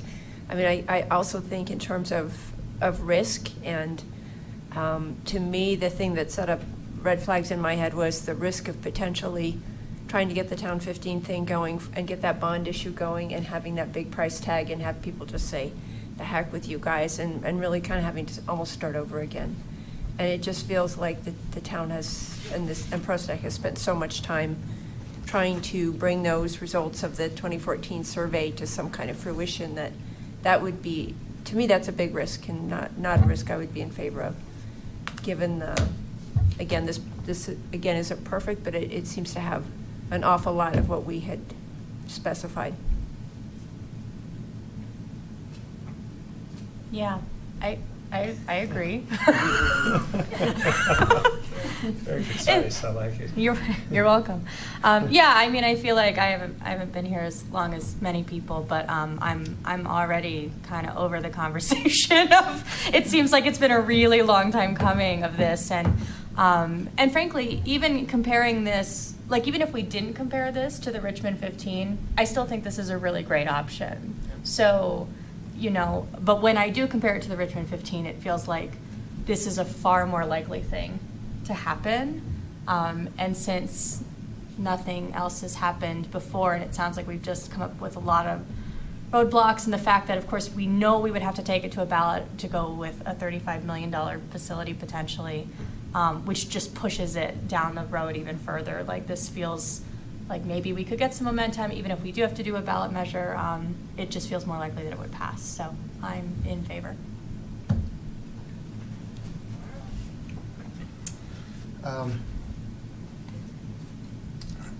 So I have a couple concerns. I have a couple concerns that were alleviated. You know, I was concerned for a while there about, you know, we had the questions on, you know, what happens with the property if we build something and they go under, and now we're left with this whole building, or if they decide to go out of business and they decide to sell it. I got confidence that the city knows a few lawyers who know how to negotiate those things fine, and that the city would be all right with that. I got over that pretty quickly. My biggest concern right now, kind of what I was trying to allude to earlier, is, you know, when you start from things from scratch, you set its identity right away. So if you develop a rec center from scratch, you set it as a rec center, and then when it's not being used, you fulfill the needs, you know, to supplement usage, whether it's for club training or whatever. You know, you fill the time in that way. Here we're trying to do the exact opposite. It's primarily one focus, and we're trying to dig into a little bit, essentially change the culture or the identity of it, or at least maybe to mixed identity, hybrid identity, as we said earlier. I do have some concerns, you know, and I'm a user on both sides, just to let you know. I mean, I have a kid who does treble and does Gold Crown, and he uses that facility all the time. And I have another kid that sits there and wants to do something while he's doing the Gold Crown and doing the treble, and that's, you know, so that, you know, the kind of what I heard is that he may not have a whole lot of stuff to do if we're sitting over there during the practices, and that kind of concerns me, because it'd be nice to have a facility where he could go do something while those other ones doing it. So, but ultimately, you know, given all that, you know, even given that worry on my end, I'm still, I echo what everybody else says, that, you know, I think I don't know how much we're supposed to weigh on this, but I do consider it that $15 million is easier to get someone to swallow than a $35 million price tag, especially if it's a $35 million price tag. And well, it's a whole new facility, and how long is it? I mean, I hear complaints all the time right now from folks about this damn roundabout, right? How long does it take to do a roundabout? I mean, I'm not throwing, but it's been in work for a while, and so you hear people talk about it. So to have something that's mostly done for a less price, that as we say, we settle. But you're really not settling that much. You're settling a certain percentage. You're settling 15% or 20%, but you're saving more than that. So ultimately, after all this long rambling and making you listen to me for a while, I'm in favor of it. Well, plus too, Just one more time. Also, I mean, if this comes to fruition, like, we don't necessarily have to wait to come up with a new pricing structure. I mean, I don't know. I mean, like, the town might be able to figure out something where Town of Superior residents, we're already starting to pay the taxes and it's not built yet, but like we still get to get in there and start using it. So, like, you can lay the groundwork. We don't necessarily have to wait the full. We don't have to, it's not the roundabout situation quite, because there's an existing road supposedly soon. Yeah. And I heard somebody ask one. I'd like to add, too, that I think if this does move forward, it would be incumbent upon the town to work with Sports Stable and, you guys, too, to kind of brand this in a way that's positive for everybody so that it doesn't end up feeling like, yeah, we got a little chunk of a rec center that's stuck inside the giant sports stable thing. Right. But really more, this is a united facility now, or this is a shared facility, however we talk about it, so that it feels like it is part of Superior's identity and not just, we stuck something in there. And with that comment too, I think that one of the key pieces is how you orient people to where they're going within the facility. Because I know that from touring it and really understanding the space, it's Impact Sports is on the left, Sports Stable's on the right, and there's a turf kind of in between. And how do you get people throughout that space, and especially with putting the pool right in the middle, how do you get that reception desk and kind of key functional circulation to flow? I mean, it's just a challenge just to make sure people get to the right space. But that's something that can be resolved later. So I'm going to take the one opposition. My biggest thing at this point is I strongly believe this cannot be built without going to ballot. At least it can't be built without going ballot at the expense of the other amenities that were all along more assumed to go into town center, which is the civic space that was going to include like library and more of the community amenities, and then the parks. There's just not enough money in the TIF to build all of these things. And then even if there were enough money to build the capital expense, I think that you would have to have some type of tax to cover operations and maintenance, the annual cost of a facility, because the memberships alone are not going to cover that. So if you're going to go to ballot, I somewhat disagree with the notion that the $15 million pill is easier to swallow than the $30 million pill, because you really are going to get that dream house with the $30 million. And when you start comparing that to what you're getting here, you really are getting a lot less here. You're getting a much smaller pool than I really believe is warranted. You're not getting a gymnasium that's exclusive to the facility. You're getting a gymnasium that we're hearing is already largely programmed with either drop-ins or team usage. It's not going to be very much open to the town to schedule. You're not getting, some of the things that you could argue, like the climbing wall and stuff. But the big thing you're not getting is the senior center. that was a big piece that we had discussed as being in a standalone facility, and you are not getting it here. And definitely, if you're building this and in lieu of the indoor civic space in town center, then you're not getting really any civic community space that could be used as a senior amenity. And so I look at the fact that Louisville just approved a $28 million 28 million and then. for just an expansion. So what makes us think that 30 million for an entire facility would not be accepted by the voters? I don't think that that's so unplausible that it would that ballot would pass. So I mean, if this really were addressing all the needs and it cost half, sure, I would say yes. I feel like maybe you're paying half, but you're getting half. And so I'm more inclined to say, unless you can really figure out the funding that it is not going to cost taxpayers a dime, then I would favor just going to a ballot for that, for the Town 15 facility. Well, I'd like to say I appreciate you bringing up the senior center again, because I was thinking about that earlier, and I guess I had a senior moment and forgot about it. But at the time, while you were walking us through that, I was thinking, I wonder if one of those community spaces on the 3rd or 4th floor could be adaptable for more senior programming, depending on what we felt the need was for hours of the day or whatever.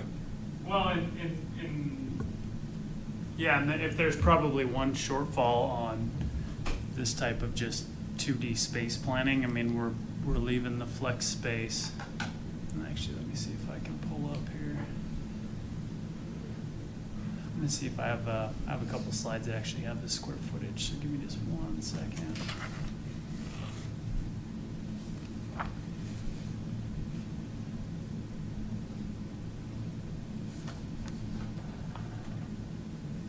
Yeah, so I think you're basically looking about 7,000-ish. What's that say, 62? Mm-hmm. So we've got 62 of undefined space on the 4th floor. And then 3rd floor. We have 43 here that we're kind of we've put the number 3 next to it, assuming you have 3 spaces there. I know one of the questions was brought up is, do you need the balcony? Could the balcony be space? Yeah, so maybe there's another 36,000 or 3,600 square feet there, 4,300 there. I mean, I think that, as at least next steps on what staff's been directed to do is, and if we go to that next step, then you actually start to look at what the indoor space or the interior spaces are. Mm-hmm. This room faces this way with a door here. This is what the interior access corridor looks like. So if I had to make a guess on what a next step would be, that we'd get into that level of detail and defining what those spaces look like.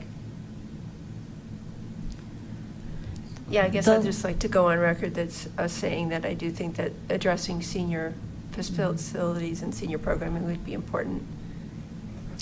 Don't we have some other space in the town center that we were talking for the library and meeting rooms and?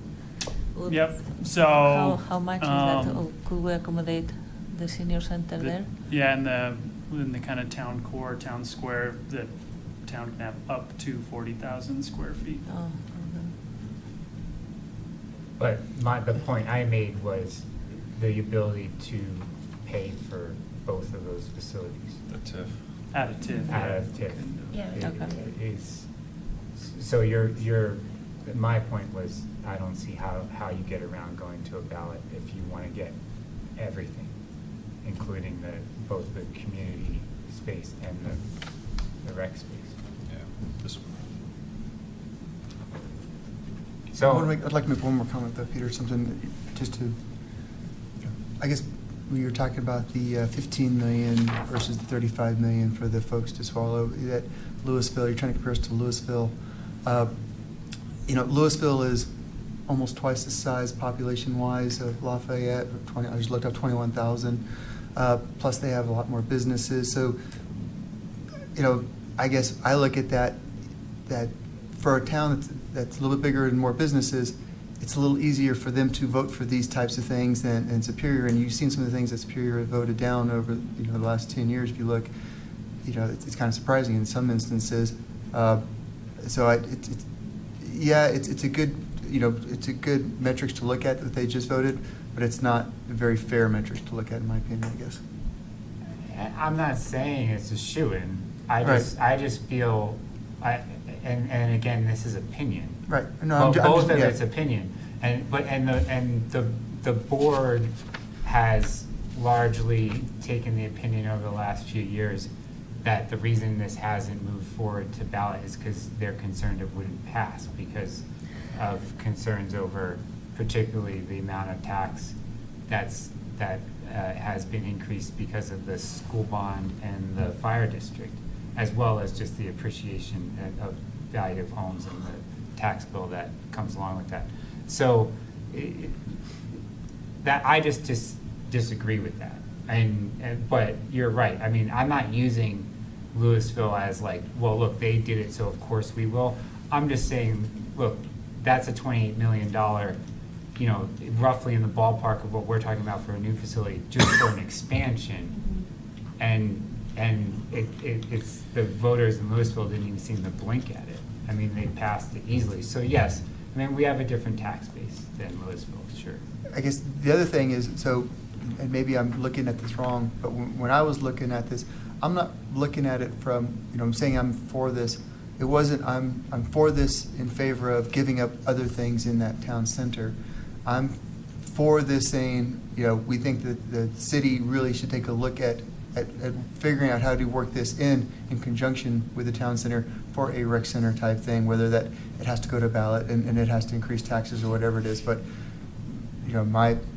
my opinion of this is that this isn't something that we say that, at least I'm not willing to say that we vote for this or we press the town to do this in place of, like you're saying, there's only so much money in the TIF, that they wouldn't be able to afford other things if we did this.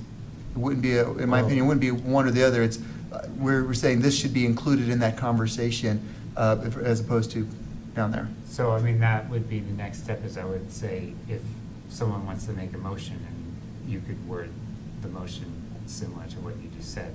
So if there's no more, I mean, we can have discussion after someone makes a motion, but if there's no more discussion now, does someone want to make a motion? I guess one last comment would be, I really like the freestanding standalone facility, but if it doesn't pass, we're right back where we were. Like, I feel like we've treaded so long with just even chasing through Lakeshore and then coming back. And I feel like if we try and push the full thing and it's just too much for the community to swallow, then it's like a whole nother year potentially, and then this may not even be on the table. And that's one of my, where's the balance of actually, I think it's go? even worse, because if as a town, if I take PROSTAC member off my hat and the town doesn't mean says vote on this is the full blown thing, and it votes down. Oh, well, what about this? Well, what about this? It's like. Well, so I'm going to step back though and look at the big picture here. Is the conversation regarding Parks 1 and 2 right now is basically the TIF is not available to build them. Will the town front the money?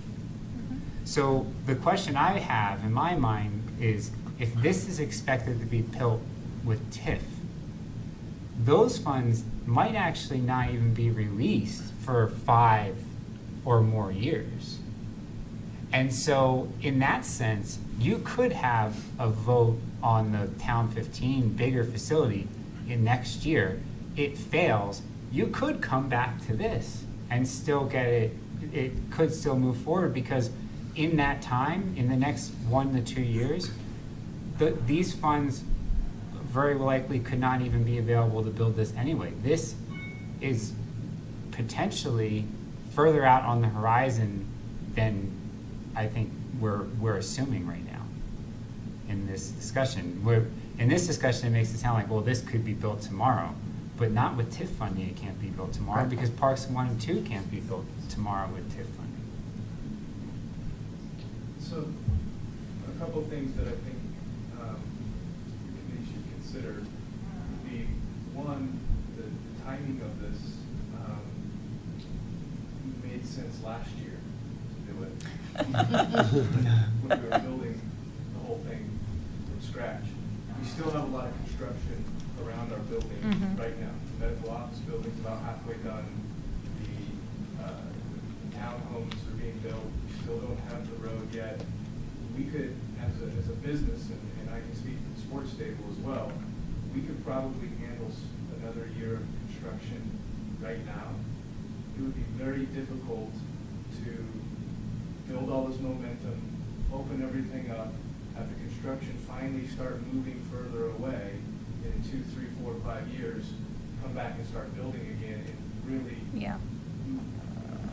disband all the momentum we have and disrupt and start having to direct traffic again. And we've been doing that for almost a year and a half now, and we finally are seeing the light, and then we kind of start all over. So that would be a tough pill to swallow for us.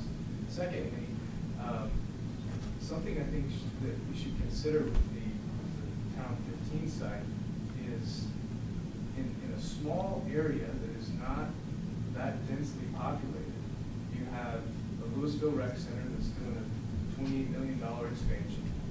You have this large indoor facility with the sports stable. You have formerly Lakeshore, now Lifetime Fitness, that is supposedly targeting 10,000 members. You actually also have a very unique facility at Bell Flatirons that I went over there and tried to work out a partnership with them. And he took me on a tour, and I looked at his fitness center. It's the exact same one that I had, literally. Yes. And I said, wow, this is all the equipment. He's like, oh yeah, we went and walked through your facility and we just ordered everything. So essentially you have 4 large fitness rec centers, and then you're going to do a 5th one? Like, something's not going to survive. Something, and then you're pitting, I feel like, us against each other. Whereas I think if we collaborate, we could really do this together and offer something that you're 100% right. It's not that 100% access that you would get, but for the price and for the amenities that we do have, and that the boxes that we can check off on the list, is kind of that return on investment and the return that you're going to get from your community by actually building something and giving them something to attend and to have those services be provided. Chris, did you have something to add?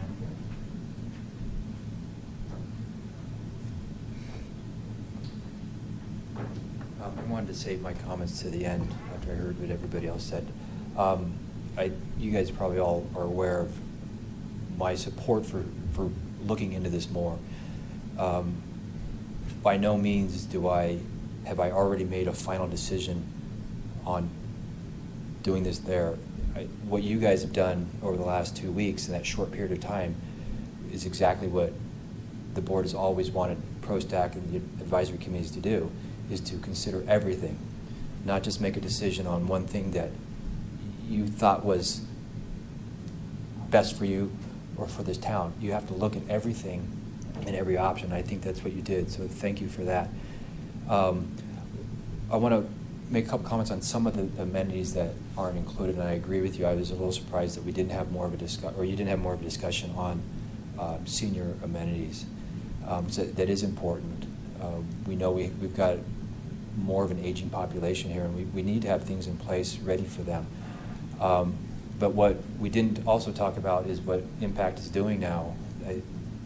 You have a program that actually falls fall prevention that they're targeting. So they're already jumping on targeting that demographic.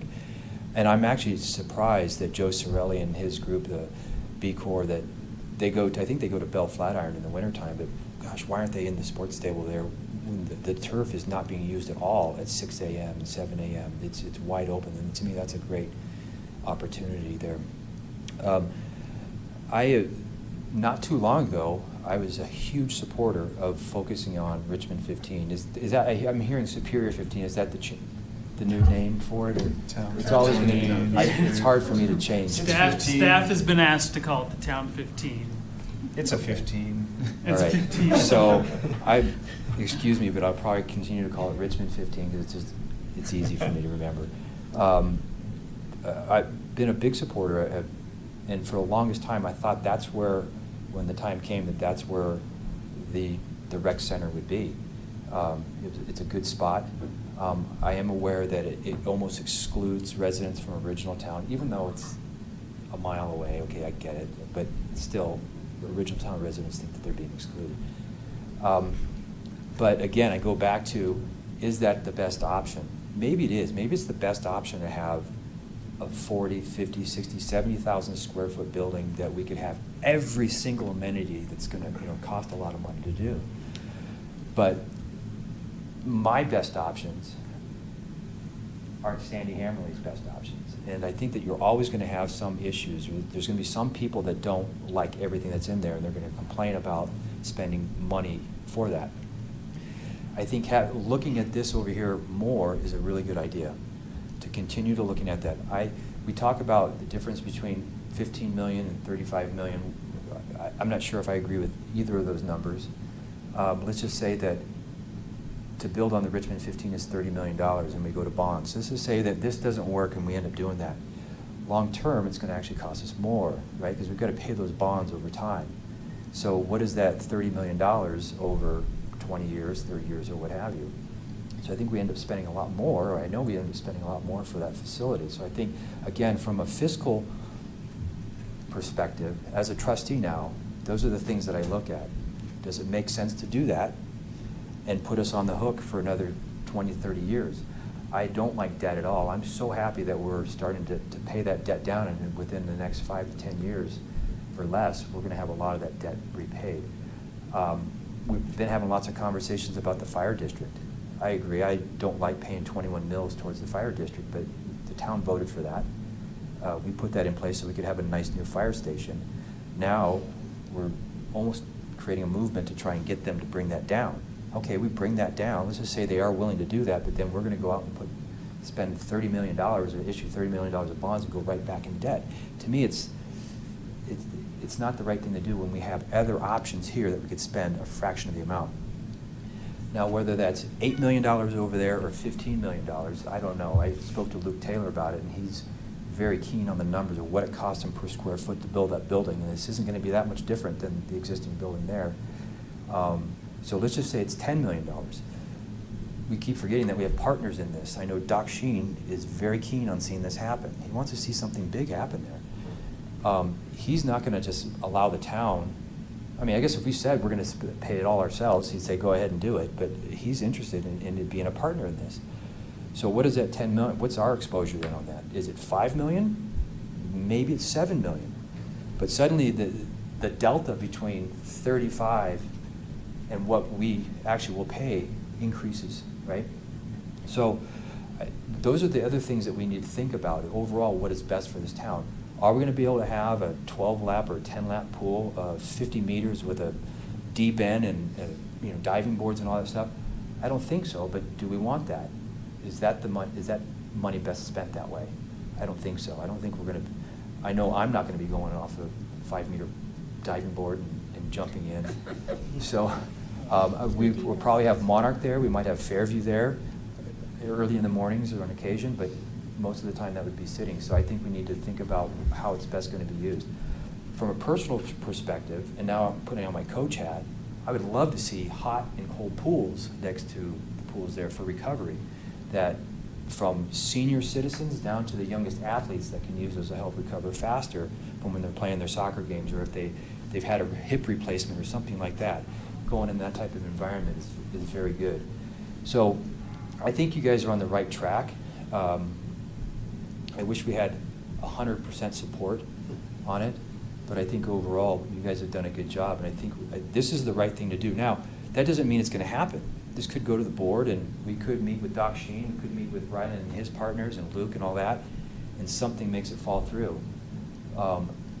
I agree, though. We have a better opportunity to seek this first, and if it falls through, we have Richmond 15 that we can go back to and plan for that. The other way around, I agree with Ryan that I've spoken to some of the other businesses in there. They want to see the construction stop. And if we wait too long, I think it could be a problem. But I think there's creative ways to come up with the resources to make that happen sooner than later. I think that's where we should be. The next steps, if the board sees this as the right thing to do, then we start looking down that road, how we finance it. So thank you again for your work on this. And just to add on to what he's saying too, one of the beauties of this committee is we don't really have to worry about money. That's their problem. We just want to put the right things together, let the town trustees know that we put some thought into it, and hopefully they obviously we tend to do that maybe too much sometimes, but I wouldn't get bogged down on the money from our seat. We're not supposed to, actually, from what I was told from the first day I was on this committee. Just kind of think about what the needs are of the town, what you think the needs are, and if it makes sense, then put your opinions forward. So is anyone ready to make a motion? I'm trying to figure out how to word it. I think the last time I made a motion, I got slapped pretty hard. Did you just start? Did you just call me out on that? On the record. Yeah, it's totally on the record. Great. Feeling good about All right, it. let's see if I can do this then. I guess I'd like to make a motion that the town consider partnering with the Sports Table and Impact Sports in conjunction with their other considerations of the planning of the downtown for a rec center type facility. See, I told you I didn't say it very well. Yeah, I would almost put down something like further exploration of that concept of a part. I wouldn't even say partnership. Further exploration of something pertaining to this, whatever you guys want to call this. I don't even know. Addition to the sports stable rec center, I guess would be called the town portion of the stable. Whatever.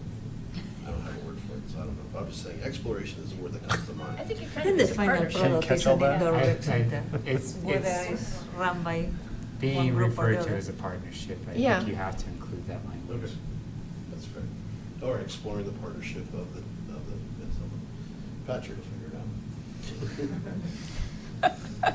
Does someone need to second that motion? Well, let's. I'll We gotta figure out what it is. Oh, Yeah. okay. Well, What did I say, Patrick? We got the gist of Who's making it. Ron or Corbett, so that's the other thing. I mean, yeah, Okay. you guys need to fine tune that a little bit more. Patrick, read back what I said. Verbatim. If you can. Still trying to You can skip understand. over the snorting part. That was not part of the motion.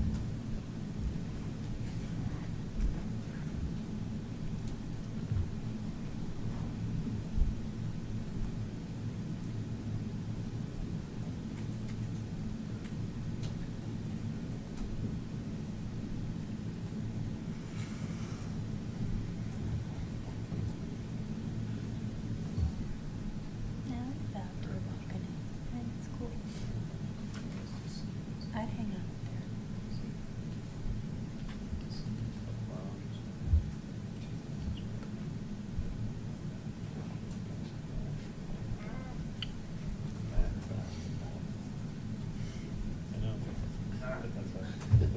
PROSTAC would like to recommend the town consider further exploration of a partnership with Impact Sports Stable to build additional recreational amenities in conjunction with the existing facility. I mean, Corbett, you had mentioned also, like in the context of, When planning out the larger picture of the downtown. Is that What? For community facilities. For community. You know, the gist of what I was trying to say there is, when you're considering other things for community facilities down there, consider this part of that.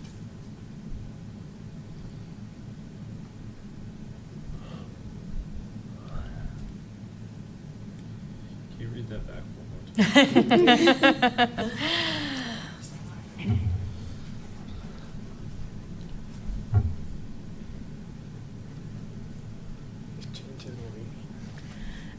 Can I make a motion that I don't make any more motions? Oh. We're voting for something else.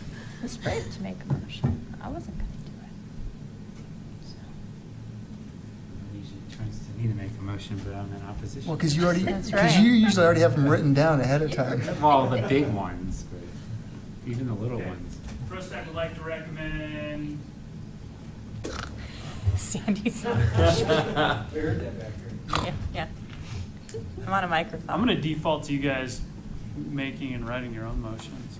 PROSTAC would like to recommend the town consider further exploration of a partnership with Impact Sports Stable to build additional recreational amenities in conjunction with the existing facility and within the context of amenities located in downtown Superior.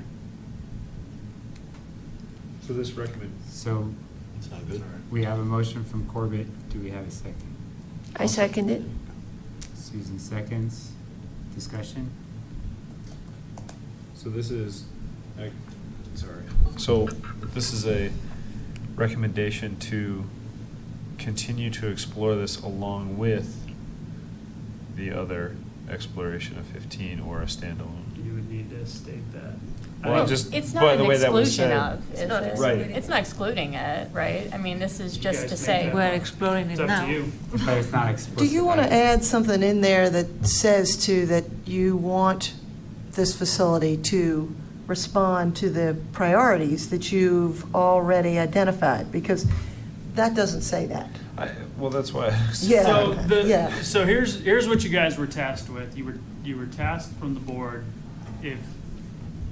if we were to add amenities at this location with the existing amenities, did it accomplish what you guys felt was needed for indoor space? So that's ultimately what the board is asked for. So we weren't, I think you can put the caveat in there of, sure, we think this is a good idea, and you want to continue to explore the Richmond Well, I 15, just- you can do that. Just with the way it was worded, it was kind of like, it seemed like it was an addition to, that's why I asked. Yeah, it's your motion, so if you guys want to change it, you change It's all right, just- away. I just want to make sure we're, How would you make it more clear? Can I make a suggestion or comment? What we're looking for from the board perspective is, are you guys behind this or not? right. Not saying that we want, yes, we want to build this, we want the town to build this, but are you behind the idea? And should we consider moving this forward? That's it. It's as simple as that. But at the same time, as a board member, I would say, I know when you're looking at Lake Shore, you drop everything else, focus on that. I would still say that you guys gotta have all kinds of hands in the water, right? Mhm. And looking at everything. This could be top higher priority, but that's what we're looking for, is the advisory committee, is this a good idea? You stand on it, say, well, yeah, this can meet our needs, and we should maybe consider moving forward. Yeah, I mean, I think what he read was definitive towards downtown Superior. Had nothing to do with anything else. Right, it's, So That that's the way I'm Okay. voting and understanding it. We are talking specifically about whether we want to add the amenity portion to it or not.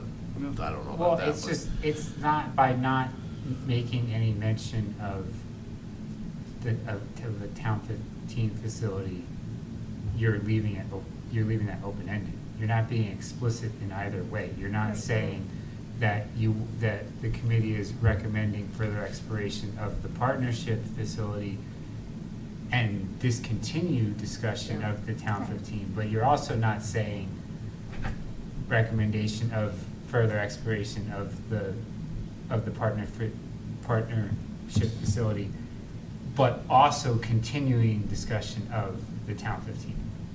You're not saying either, you're not saying anything about Town 15, so it leaves it very open-ended. It's excluded from the motion. Yeah. And I prefer that myself. I don't know what you guys think, but I don't see a reason to address it in this. I don't see a reason to call it out one way or the other. Well, so you have a motion and a second that makes no mention of Town 15. So Yep. we either have to vote on that or we have to withdraw the motion. Okay. I, Do you want to vote on it? Yeah. I second the motion. Yeah, Wait, we're We're already already seconded, have a we're just, Yeah. that was just clarification in the discussion after. So all in favor of the motion that's been put on the table? Opposed?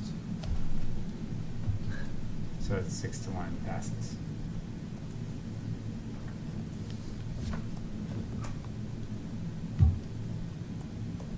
The one thing I would say to what Chris last commented on regarding, kind of the timeline that was given, but to keep looking at all the different options, I would say at this point, that's really the board's direction. If staff is gonna dig deeply into the partnership, I think that probably means you are shelving the Town 15 ballot initiative option for the time being. They can't actively be working heavily on, you can't expect staff to actively be working heavily on both of those projects. I would agree with that. As far as not going down the ballot initiative path, because that path incurs a cost. Right. So I'm just Yeah. saying that I think the board needs to have that discussion. Well, I think that's fair to say, that we keep it on hold. I think that would be my recommendation. I'm sure trustee Pennington would have a different opinion. But, It's going to be part of your budget discussions because PROSTAC has made the recommendation that be a budget item next year is the $100,000 Right. to pursue the ballot initiative. So you're going to have that discussion starting next week. And I'm just, highlighting that point.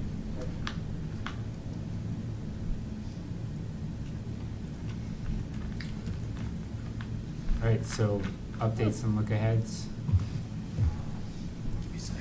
Do you want me to just start, Patrick? Yeah, do you have it? Well, so the potential changes to Park 1 in downtown Superior, I don't know the specifics of what Patrick want to say, but essentially the pond, detention pond in the northwest corner of Park 1, if everyone can picture that, is now being considered as filled in. Yep. And so that potentially changes the layout of the Pond the fills park. in. So, directly They could across the street fill from in this the here pond, is, they don't need to have they don't need to have that pond. The retention can be moved out. and, it's basically a redundant detention pond. So the pond was built when they were building the marketplace, when they needed to funnel their stormwater, their kind of park lot runoff. Well, as they built it, they built all the detention ponds within the site. So as you're driving around the marketplace, you'll notice these huge kind of holding ponds. So because of that, that pond over there is completely redundant before we send the water down to the stream. It's carrying a very small portion of what we still call dirty water, which comes from the homes back behind town hall. So you don't need it. We can shrink 7 acre-feet of water down to like a quarter acre of detention water. And with that said, the board gave us direction at our last meeting to show that filled in. And my guess is the discussions right now is it would be a retail pad site. We could try to try to complement something across from the Starbucks, and we'd add more diversification through tax revenue for retail. So because of that, obviously it changes that portion of the park, but it also puts a little bit of a drainage swale on the very kind of corner of what's Park 1. The other changes the board asked us to make on the FDP were they weren't quite happy with the art locations, so we did our best to take a swing at where some art locations could be located in the park. And then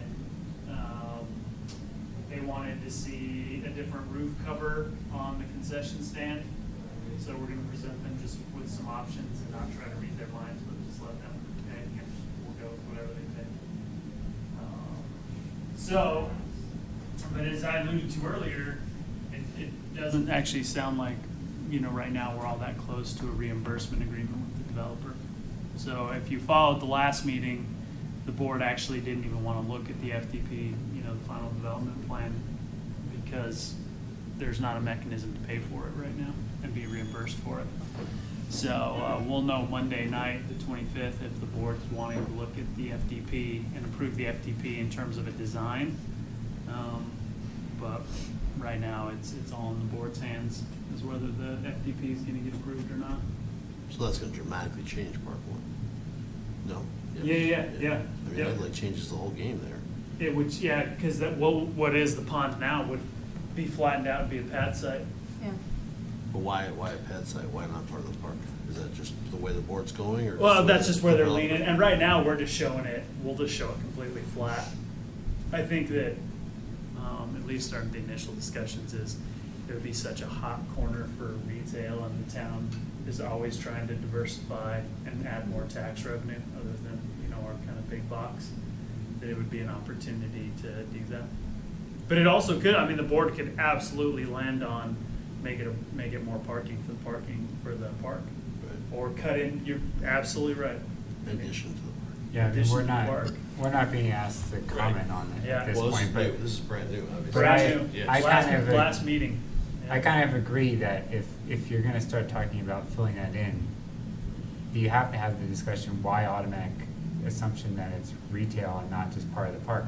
But regardless of what happens, whether it's part of the park or it's retail, it could greatly change the configuration of the park, especially the parking lot. But- Everything was but focused e- around that, But yeah. even the park as a whole, so, I mean, again, we're not really having a discussion on it, but it's a little frustrating to me that this is now, this kind of like big change is being discussed as part of an FDP. And it's not, it's not going back through the process that got to the original FDP.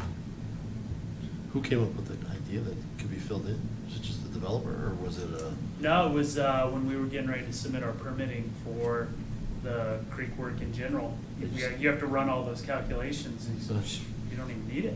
Yeah. Wow. Then you start saying, well, what could you do with it? What did that do in the flood? Nothing.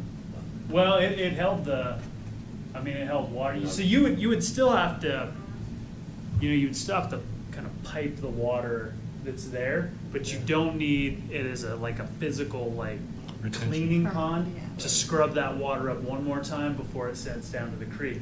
It's essentially, we're meeting the cleanliness requirement before we drop it into the creek, so you can bypass and gain that space back. So, and as it's shown on the FDP, it's just going to be a big flat spot. The board will have to decide ultimately what they want on there. A skate park. Yeah, just, we've literally had no discussions, Yeah. as a group on it. It was just presented to us as an option that if we could put commercial on that corner, would we be open to it? Yep. And we said, we are open to it. That's all we said. Yeah, We right. made no determination other than that. So we'll just show it as completely flat. Yeah. That's a pretty good size. It's good. It's big. Yeah. Because that's where also the roadway comes, the parking moves around it, right? Right, currently. That's all I think about. You put the Yeah. whole plate in that corner. Yeah, no, there was, That's how you see the fall this is balls. where parking is, right? Yeah. Essentially, you kind of have to plateau this thing off and bring it out a little bit, but that's where the parking was. And actually, we're still showing the parking in there. We're just showing it as a flat. Because it was parking and then it wrapped. Yeah, parking kind of came up here and wrapped. We're still showing this as parking. But I mean, Spot. that's the thing, is if it's a retail pad, I mean, are you really gonna wrap the parking like around The retail. the retail parking lot? I mean, The whole edge will transition. Yeah, I think it's not as, it seems to be, it's like being treated in an FDP process as like this simple thing we could do.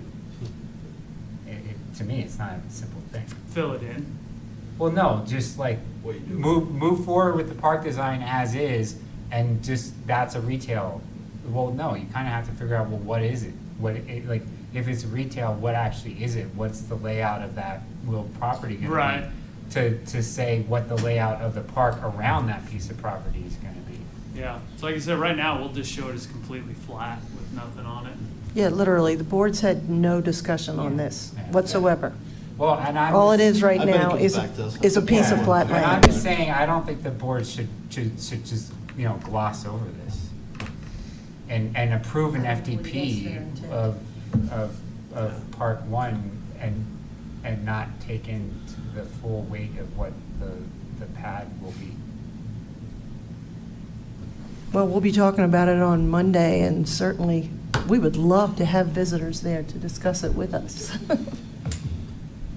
Well, and, all right, so just to, that, it's not on the updates, but, and I think I kind of glanced over it in a previous comment, but also on Monday in the work session at 6 o'clock is this discussion of the North Pool full year-round usage by the Rock Creek Flyers.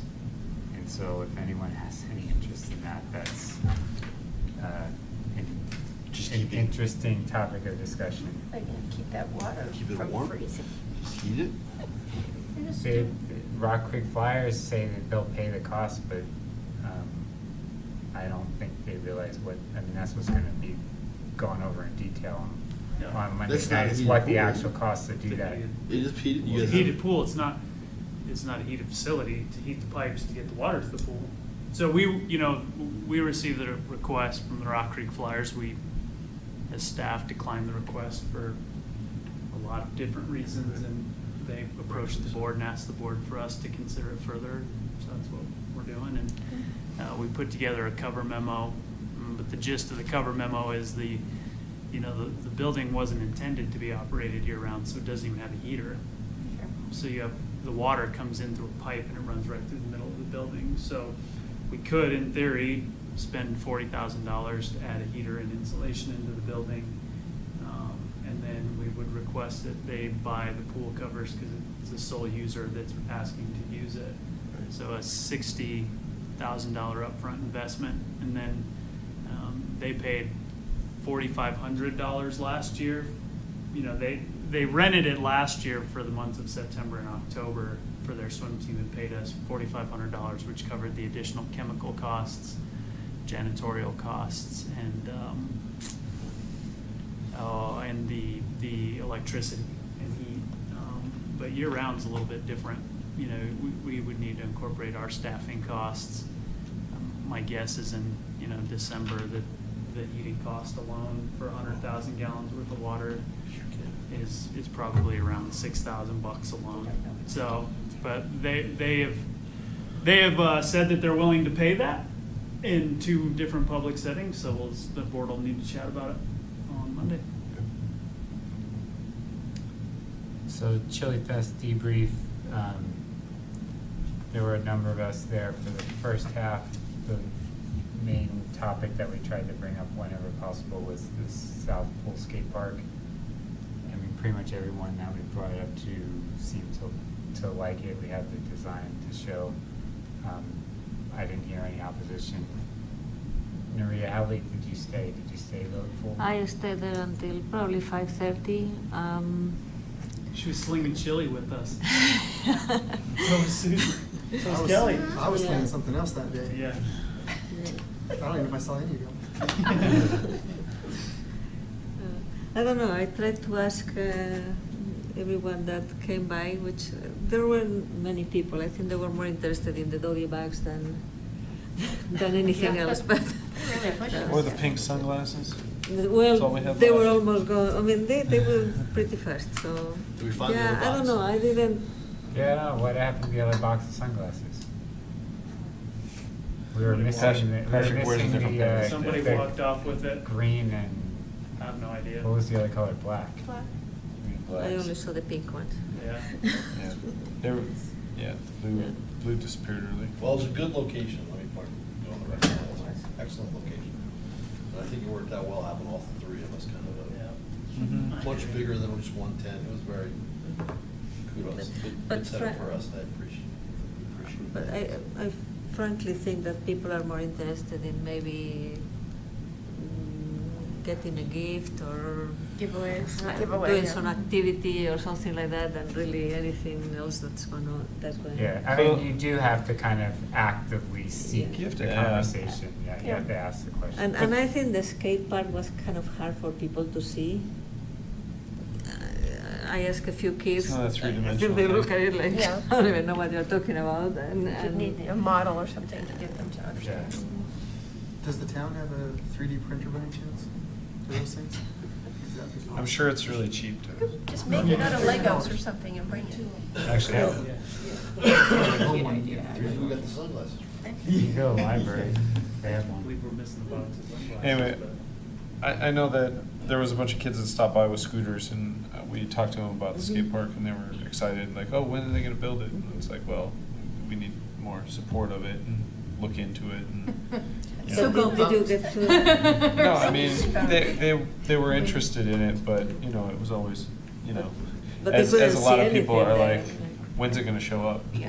You know, and it's like, no, it's a process, and, you know, we're looking into getting your feedback. So, I mean, but yeah, definitely, you know, a lot of them came for the glasses, and we talked to them about other things. There was a couple people to stop by, we were talking about some of the existing trails, and somebody mentioned that having lights underneath all the bridges, and there was a couple. Oh, yeah, someone said that the bridge right here that goes under McCaslin Mhm. by Town Hall doesn't have any lights in it. That was a comment. I mean, just from a safety and security, they said Yeah, it was that's dusk and true, rides through yeah. there a lot, and it was like all of a Mhm. sudden it was extremely dark, you know, where, anyway. Yeah, there was also a woman who took real issue with the lifeguard staff on duty on Labor Day weekend, that there was insufficient. Oh, yes. You probably heard from her already. I don't know that we did. I know that we can barely be open. Yeah, that was her complaint. Yeah, we have, Yeah. we actually contemplated closing. She's, kids to work when school's back in session. Yeah. Did you write her name down? I didn't, I just directed her to Patrick, and We heard from. I thought she would have been in contact almost immediately with you, but. But other than that, I was gonna say, it was good being next to the OSAC, and having that support of the open space, the trails, the, you know, additional amenities and the skate park. I think that, you know, having the open space map was really good, because Mhm. people looked at that, and then they could look over at the trails map, and then there was a lot of people interested in the little map handouts.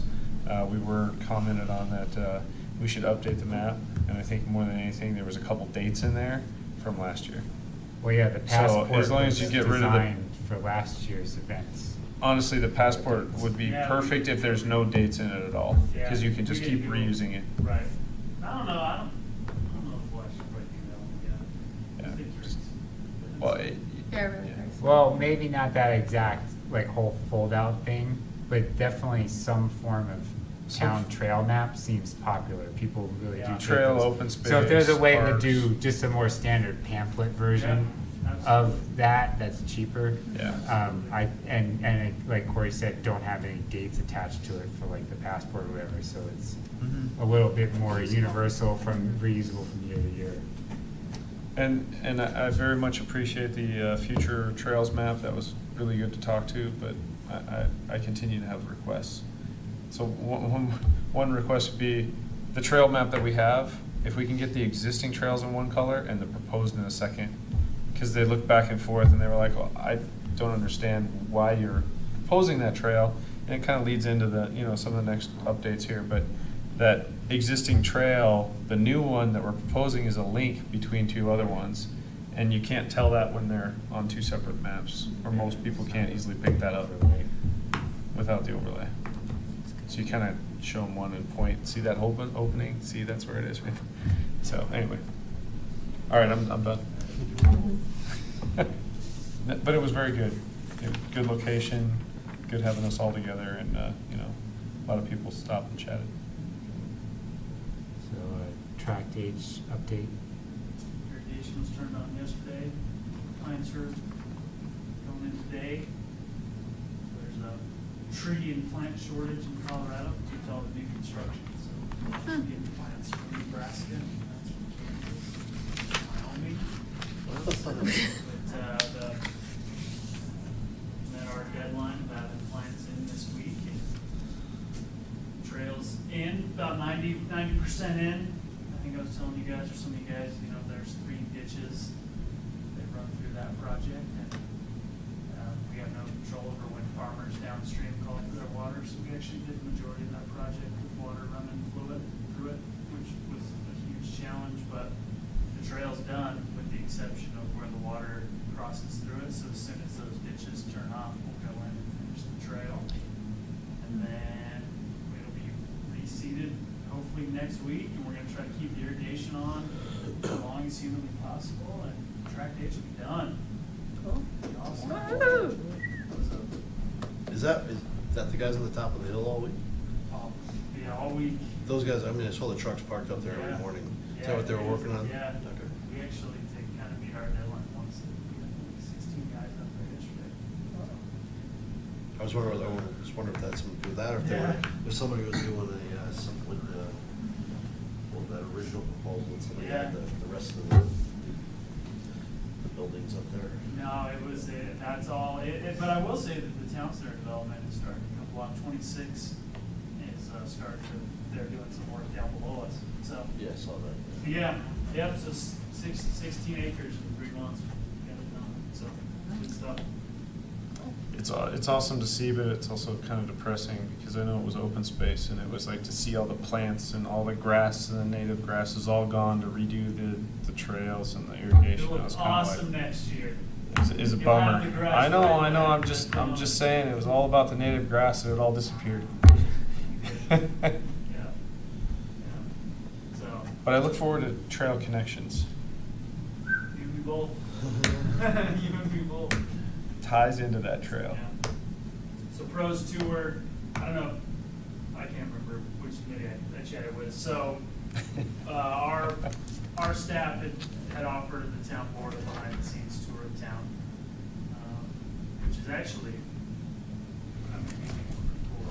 There's so many vaults and tanks and underground spots and irrigation lines and hidden parks that people don't know about. We took the board on a tour, and I don't know exactly how it played out, but the board told OSAC that they should do the same thing. But we're going to try to do a tour of the town for all advisory committees, because staff didn't feel comfortable with just saying, well, OSAC, you get to do a tour.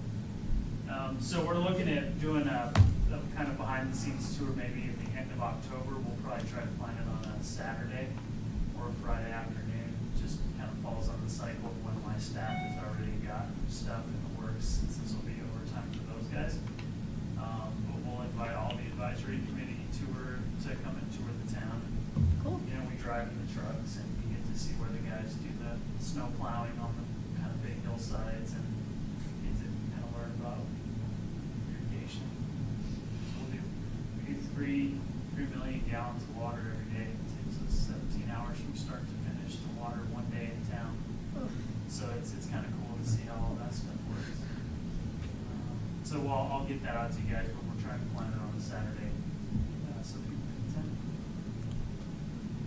And then budget update is, as kind of Peter mentioned, town board next week. Staff's been working on the budget forever. Town board got their copies very, very recently. So we're gonna do a couple of budget review meetings with the board, I believe, next week. But I think the main reason why this has come up is, so the South Pool Skate Park is kicked all the way out to 2022. And there's a number of reasons why in the capital project that most of the projects are kicked out into the later years. The biggest one being that we still have open space money for building Wildflower Park. So for the foreseeable future, there's not actually a lot of projects that are going to get done until open space is made whole for when we build Wildflower Park.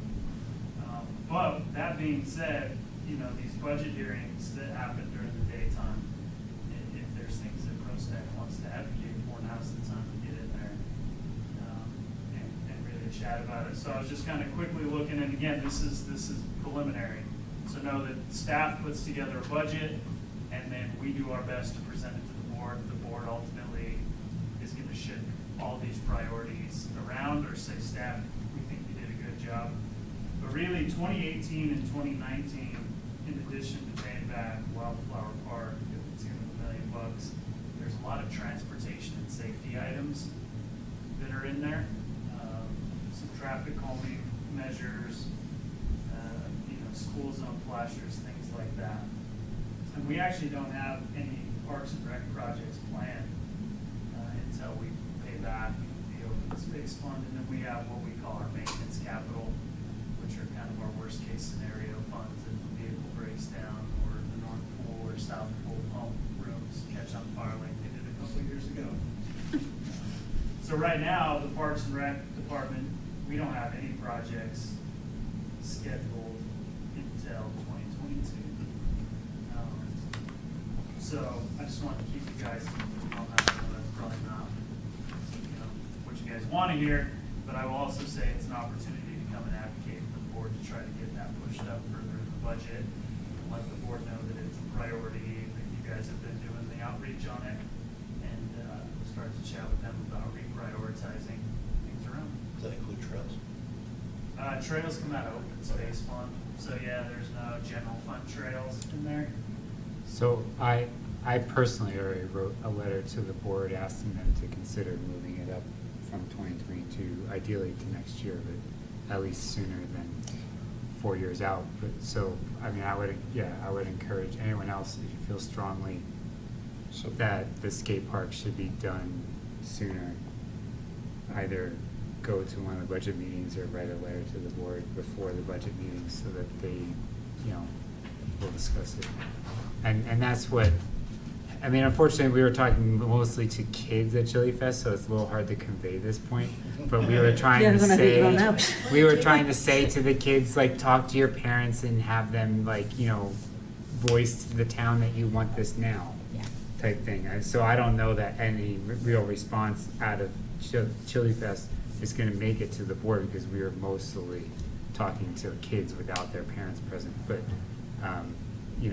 the talking to the kids, at least, they want it now. They don't. They don't want it in 4 years. They want it now. So.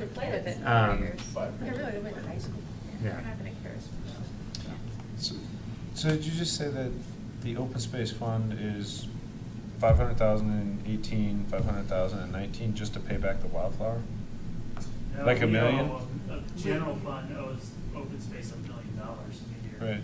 Now. A year for? We should be done by next year. So we've been paying off on it.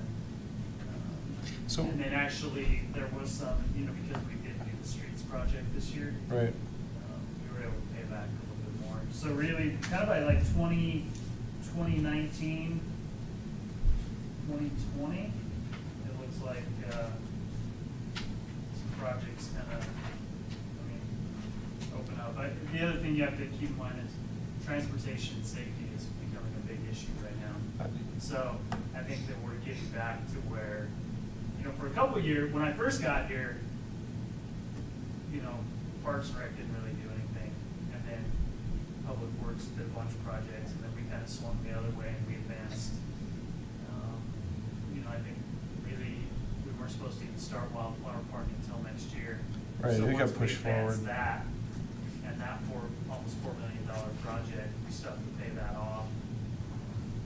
And then I think, not doing the streets project this year, obviously that kind of creates a backlog on the transportation stuff. I mean, I guess I was just trying to look at the overall projection of, 2022, saying that really, some of the trails and recommendations, even the 2016 recommended and, expedited trails that didn't get done, are sitting out there that won't get done until 2022. Tract H got pushed through, but that's the only trail we're really gonna get, and I don't know where the connections are with Town Center to Tract H, because that has never really even put in pen to paper yet on how to tie into that. It's kind of this trail to nowhere. Yep. And, I'm really, so really it's a trail to nowhere for the next 5 years is what you're telling me. Yep. So I was just hoping we had some potential trail connections in the next few years. No, I think, the request from PROSTAC was to use the open space funds to buy some areas. Right. So what would have been available for trails, I think that priority has changed to buy this areas property for open space. And then their priority has been to do something at the Shan Trailhead. But yeah, there aren't any, we don't have, Anderson has not come back forward with any kind of FDP on the east side of the trail, so there will be nothing to connect it to. Well, and Coal Creek Drive, Yeah, there's no the whole determination. I mean, that's connection. part of that goes into Anderson. There's no determination of where that will be. It just all comes back to that, even the fitness center, it's like, where's all the money going, where's it being spent, and how much do we have? And we only have so much, and it all gets distributed. So what's the overall priorities from the entire group and from the community and the committees to say, are we prioritizing a skate park for 300,000? Are we prioritizing 15 million for a rec center? But that's where that'd be that additional ballot. I mean, even at that, where's that money coming from?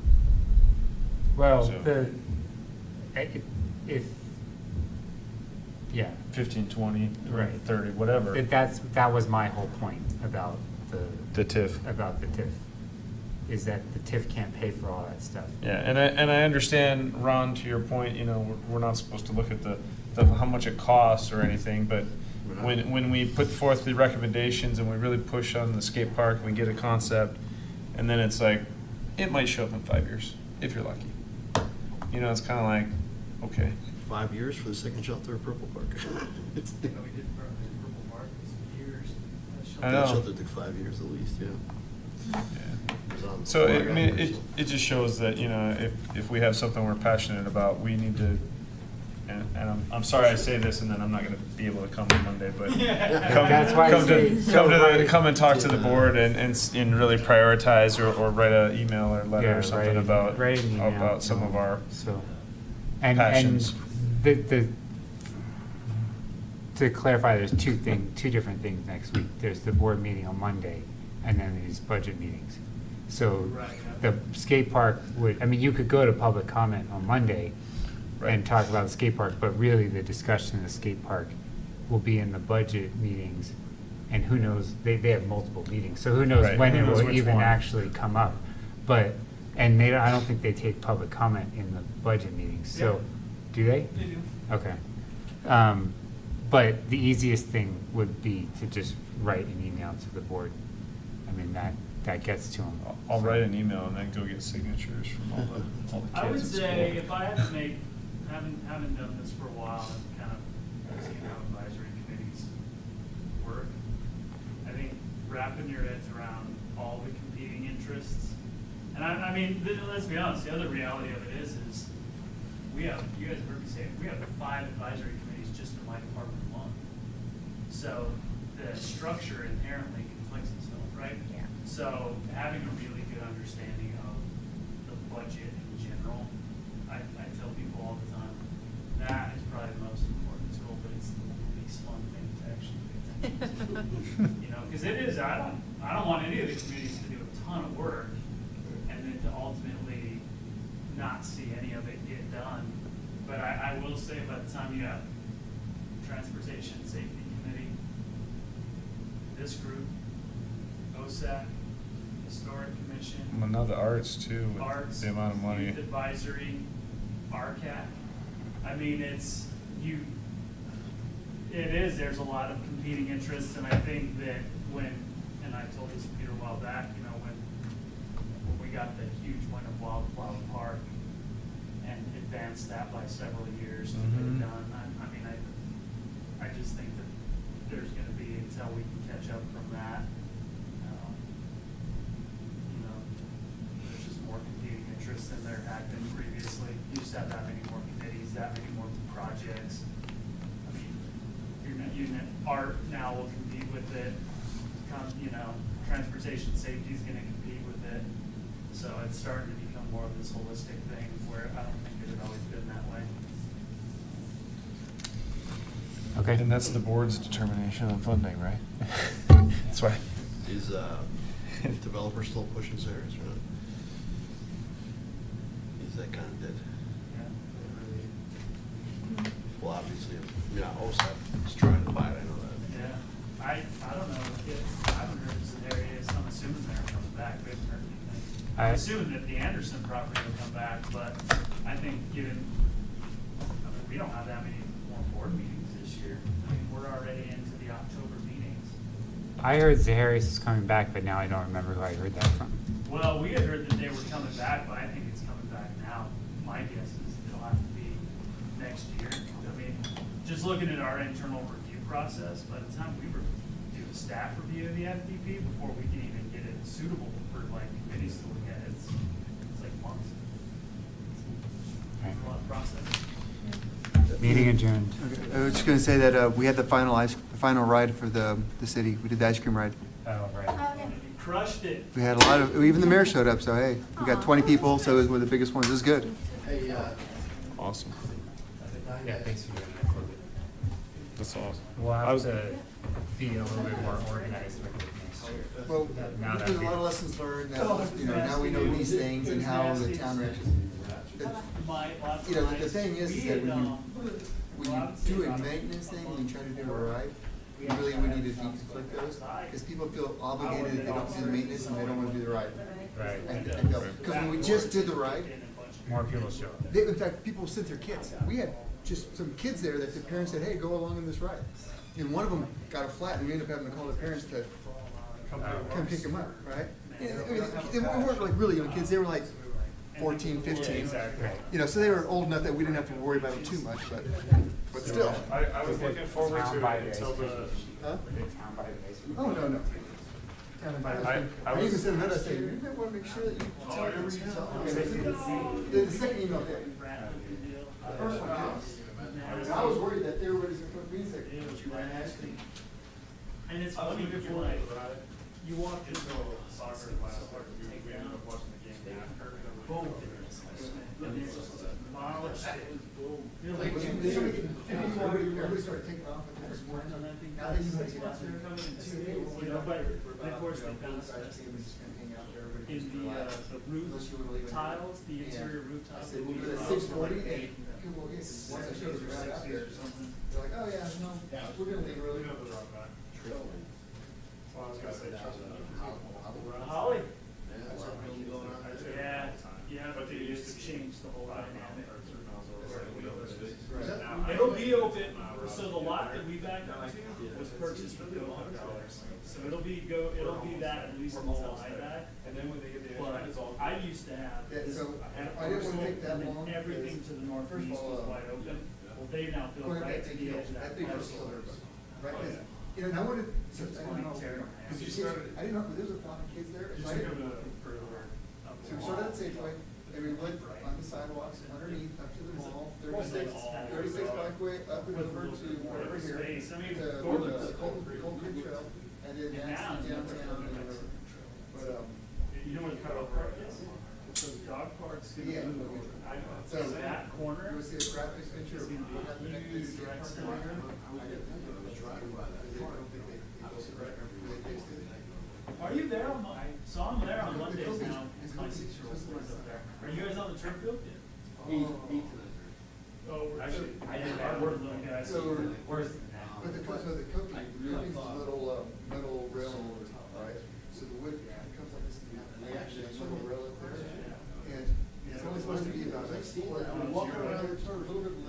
solar all it panel really lights does is kind of protects go all the way around the parks. They've got almost an inch Off left the trail area. And so They've the actually kids look are hitting it. There was no plunge there, kids were flying over. Yeah, it. you've And got, it's like you they do, yeah, had- no, Right over playing, you charge your phone. it's an unbelievable. We are at Trail Winds, we're up there, just all around, and my boys go play the playground, we'll go around the turf field.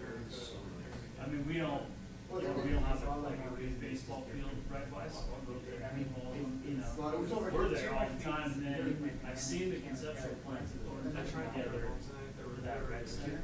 Kids Coming from the skate park. massive, and when you look out there, like I've looked at zoning maps up there. Between the skate park and. I don't know.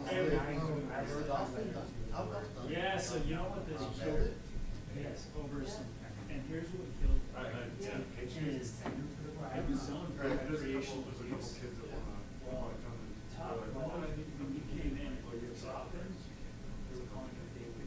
By the way, the other thing I was gonna mention is that, I put in one of these guys who works What are they at gonna Ellis do? in touch with, I don't know, but you know what? Oh, Patrick, Westminster but, gobbled he's the up other guy who's freaking trying- Top Golf right across the highway from us, like nobody's business. Also, it's going in. So it's going in on the same, so we're getting, I don't so at know. 136 and But, 136 in Washington, right there, right near Thorn Creek Golf Course, they're redoing the golf course, then that's gonna be out there. And so if you And go, then if you you go go, through, yeah, and then if you go up to 144, which is actually, we're closer to 144, that's the Amazon warehouse. Yeah. Everybody's in that, but it's actually starting to look pretty decent over there. The one side that was, Worthless. Have you guys heard the Amazon story about coffee? but it was originally located, but coffee didn't have it well, it was just so worn down. It was, I've only heard stories about it. Coffee no gave Amazon 10 years, no taxes. Guess what they did 10 years in one night? Hold up. They're gone. They left. They said, now you gotta start paying taxes. Look, we're gone. I didn't do it, whatever I did. Everything got completely destroyed. we really need to talk about that. Yeah. I gotta go to Greece. Is it done again? Let's have guys up there. Yeah, so, I'm gonna show you a graphic. Sure. There was a lot of people out there the last few days. I thought they might just be doing. Well, the problem is that, afterward. But now I look at it again, they're. The coating, Somebody. metal railing goes across. Oh, no, the guys that own the land are doing it, 'cause they're trying to promote it. Almost closer to an inch. They're trying, And they bought it. kids are coming up. Well, they No, bought it somebody top, has bought it. And it's catching every one of them. Yeah. And so. I forgot who it was, anyway, their whole goal is to try and sell it to, they're trying to sell it to Google. They didn't,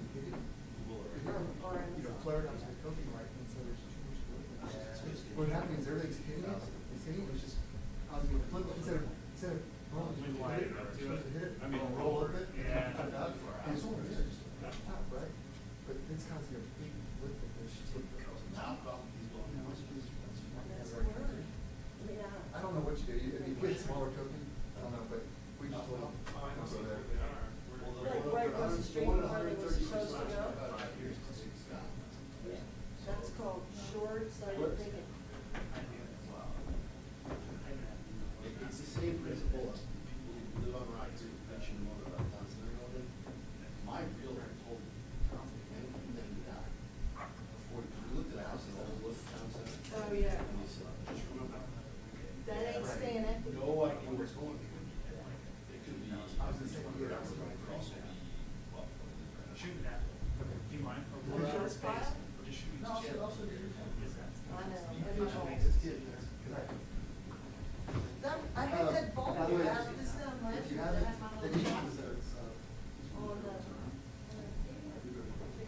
he's one of the ones who's done all the tricks. He worked Well, I with- had heard, I went and had the coverage back and fixed The one thing. the wood on the bottoms are, yeah, that's already falling apart. It is, and no, in fact, it's also, And it's crazy because he lifted it up and they're like, he wiped his hand on the bottom of the wood, soaking wet again. And I'm like, it's not going to irrigation. I don't know if like, it's the humidity in the air. Like there's not water under it. We don't get it with irrigation. We haven't had rain, but it was soaking wet. And I don't know what that is. I don't know. that whole thing isn't smooth anymore. Right? Yeah. It's just like. I don't. Yeah, but it's, I think you guys got the information from Noah stuff, one of their mechanics, and he got, you issued a request on he got permission to try to play with the new next track,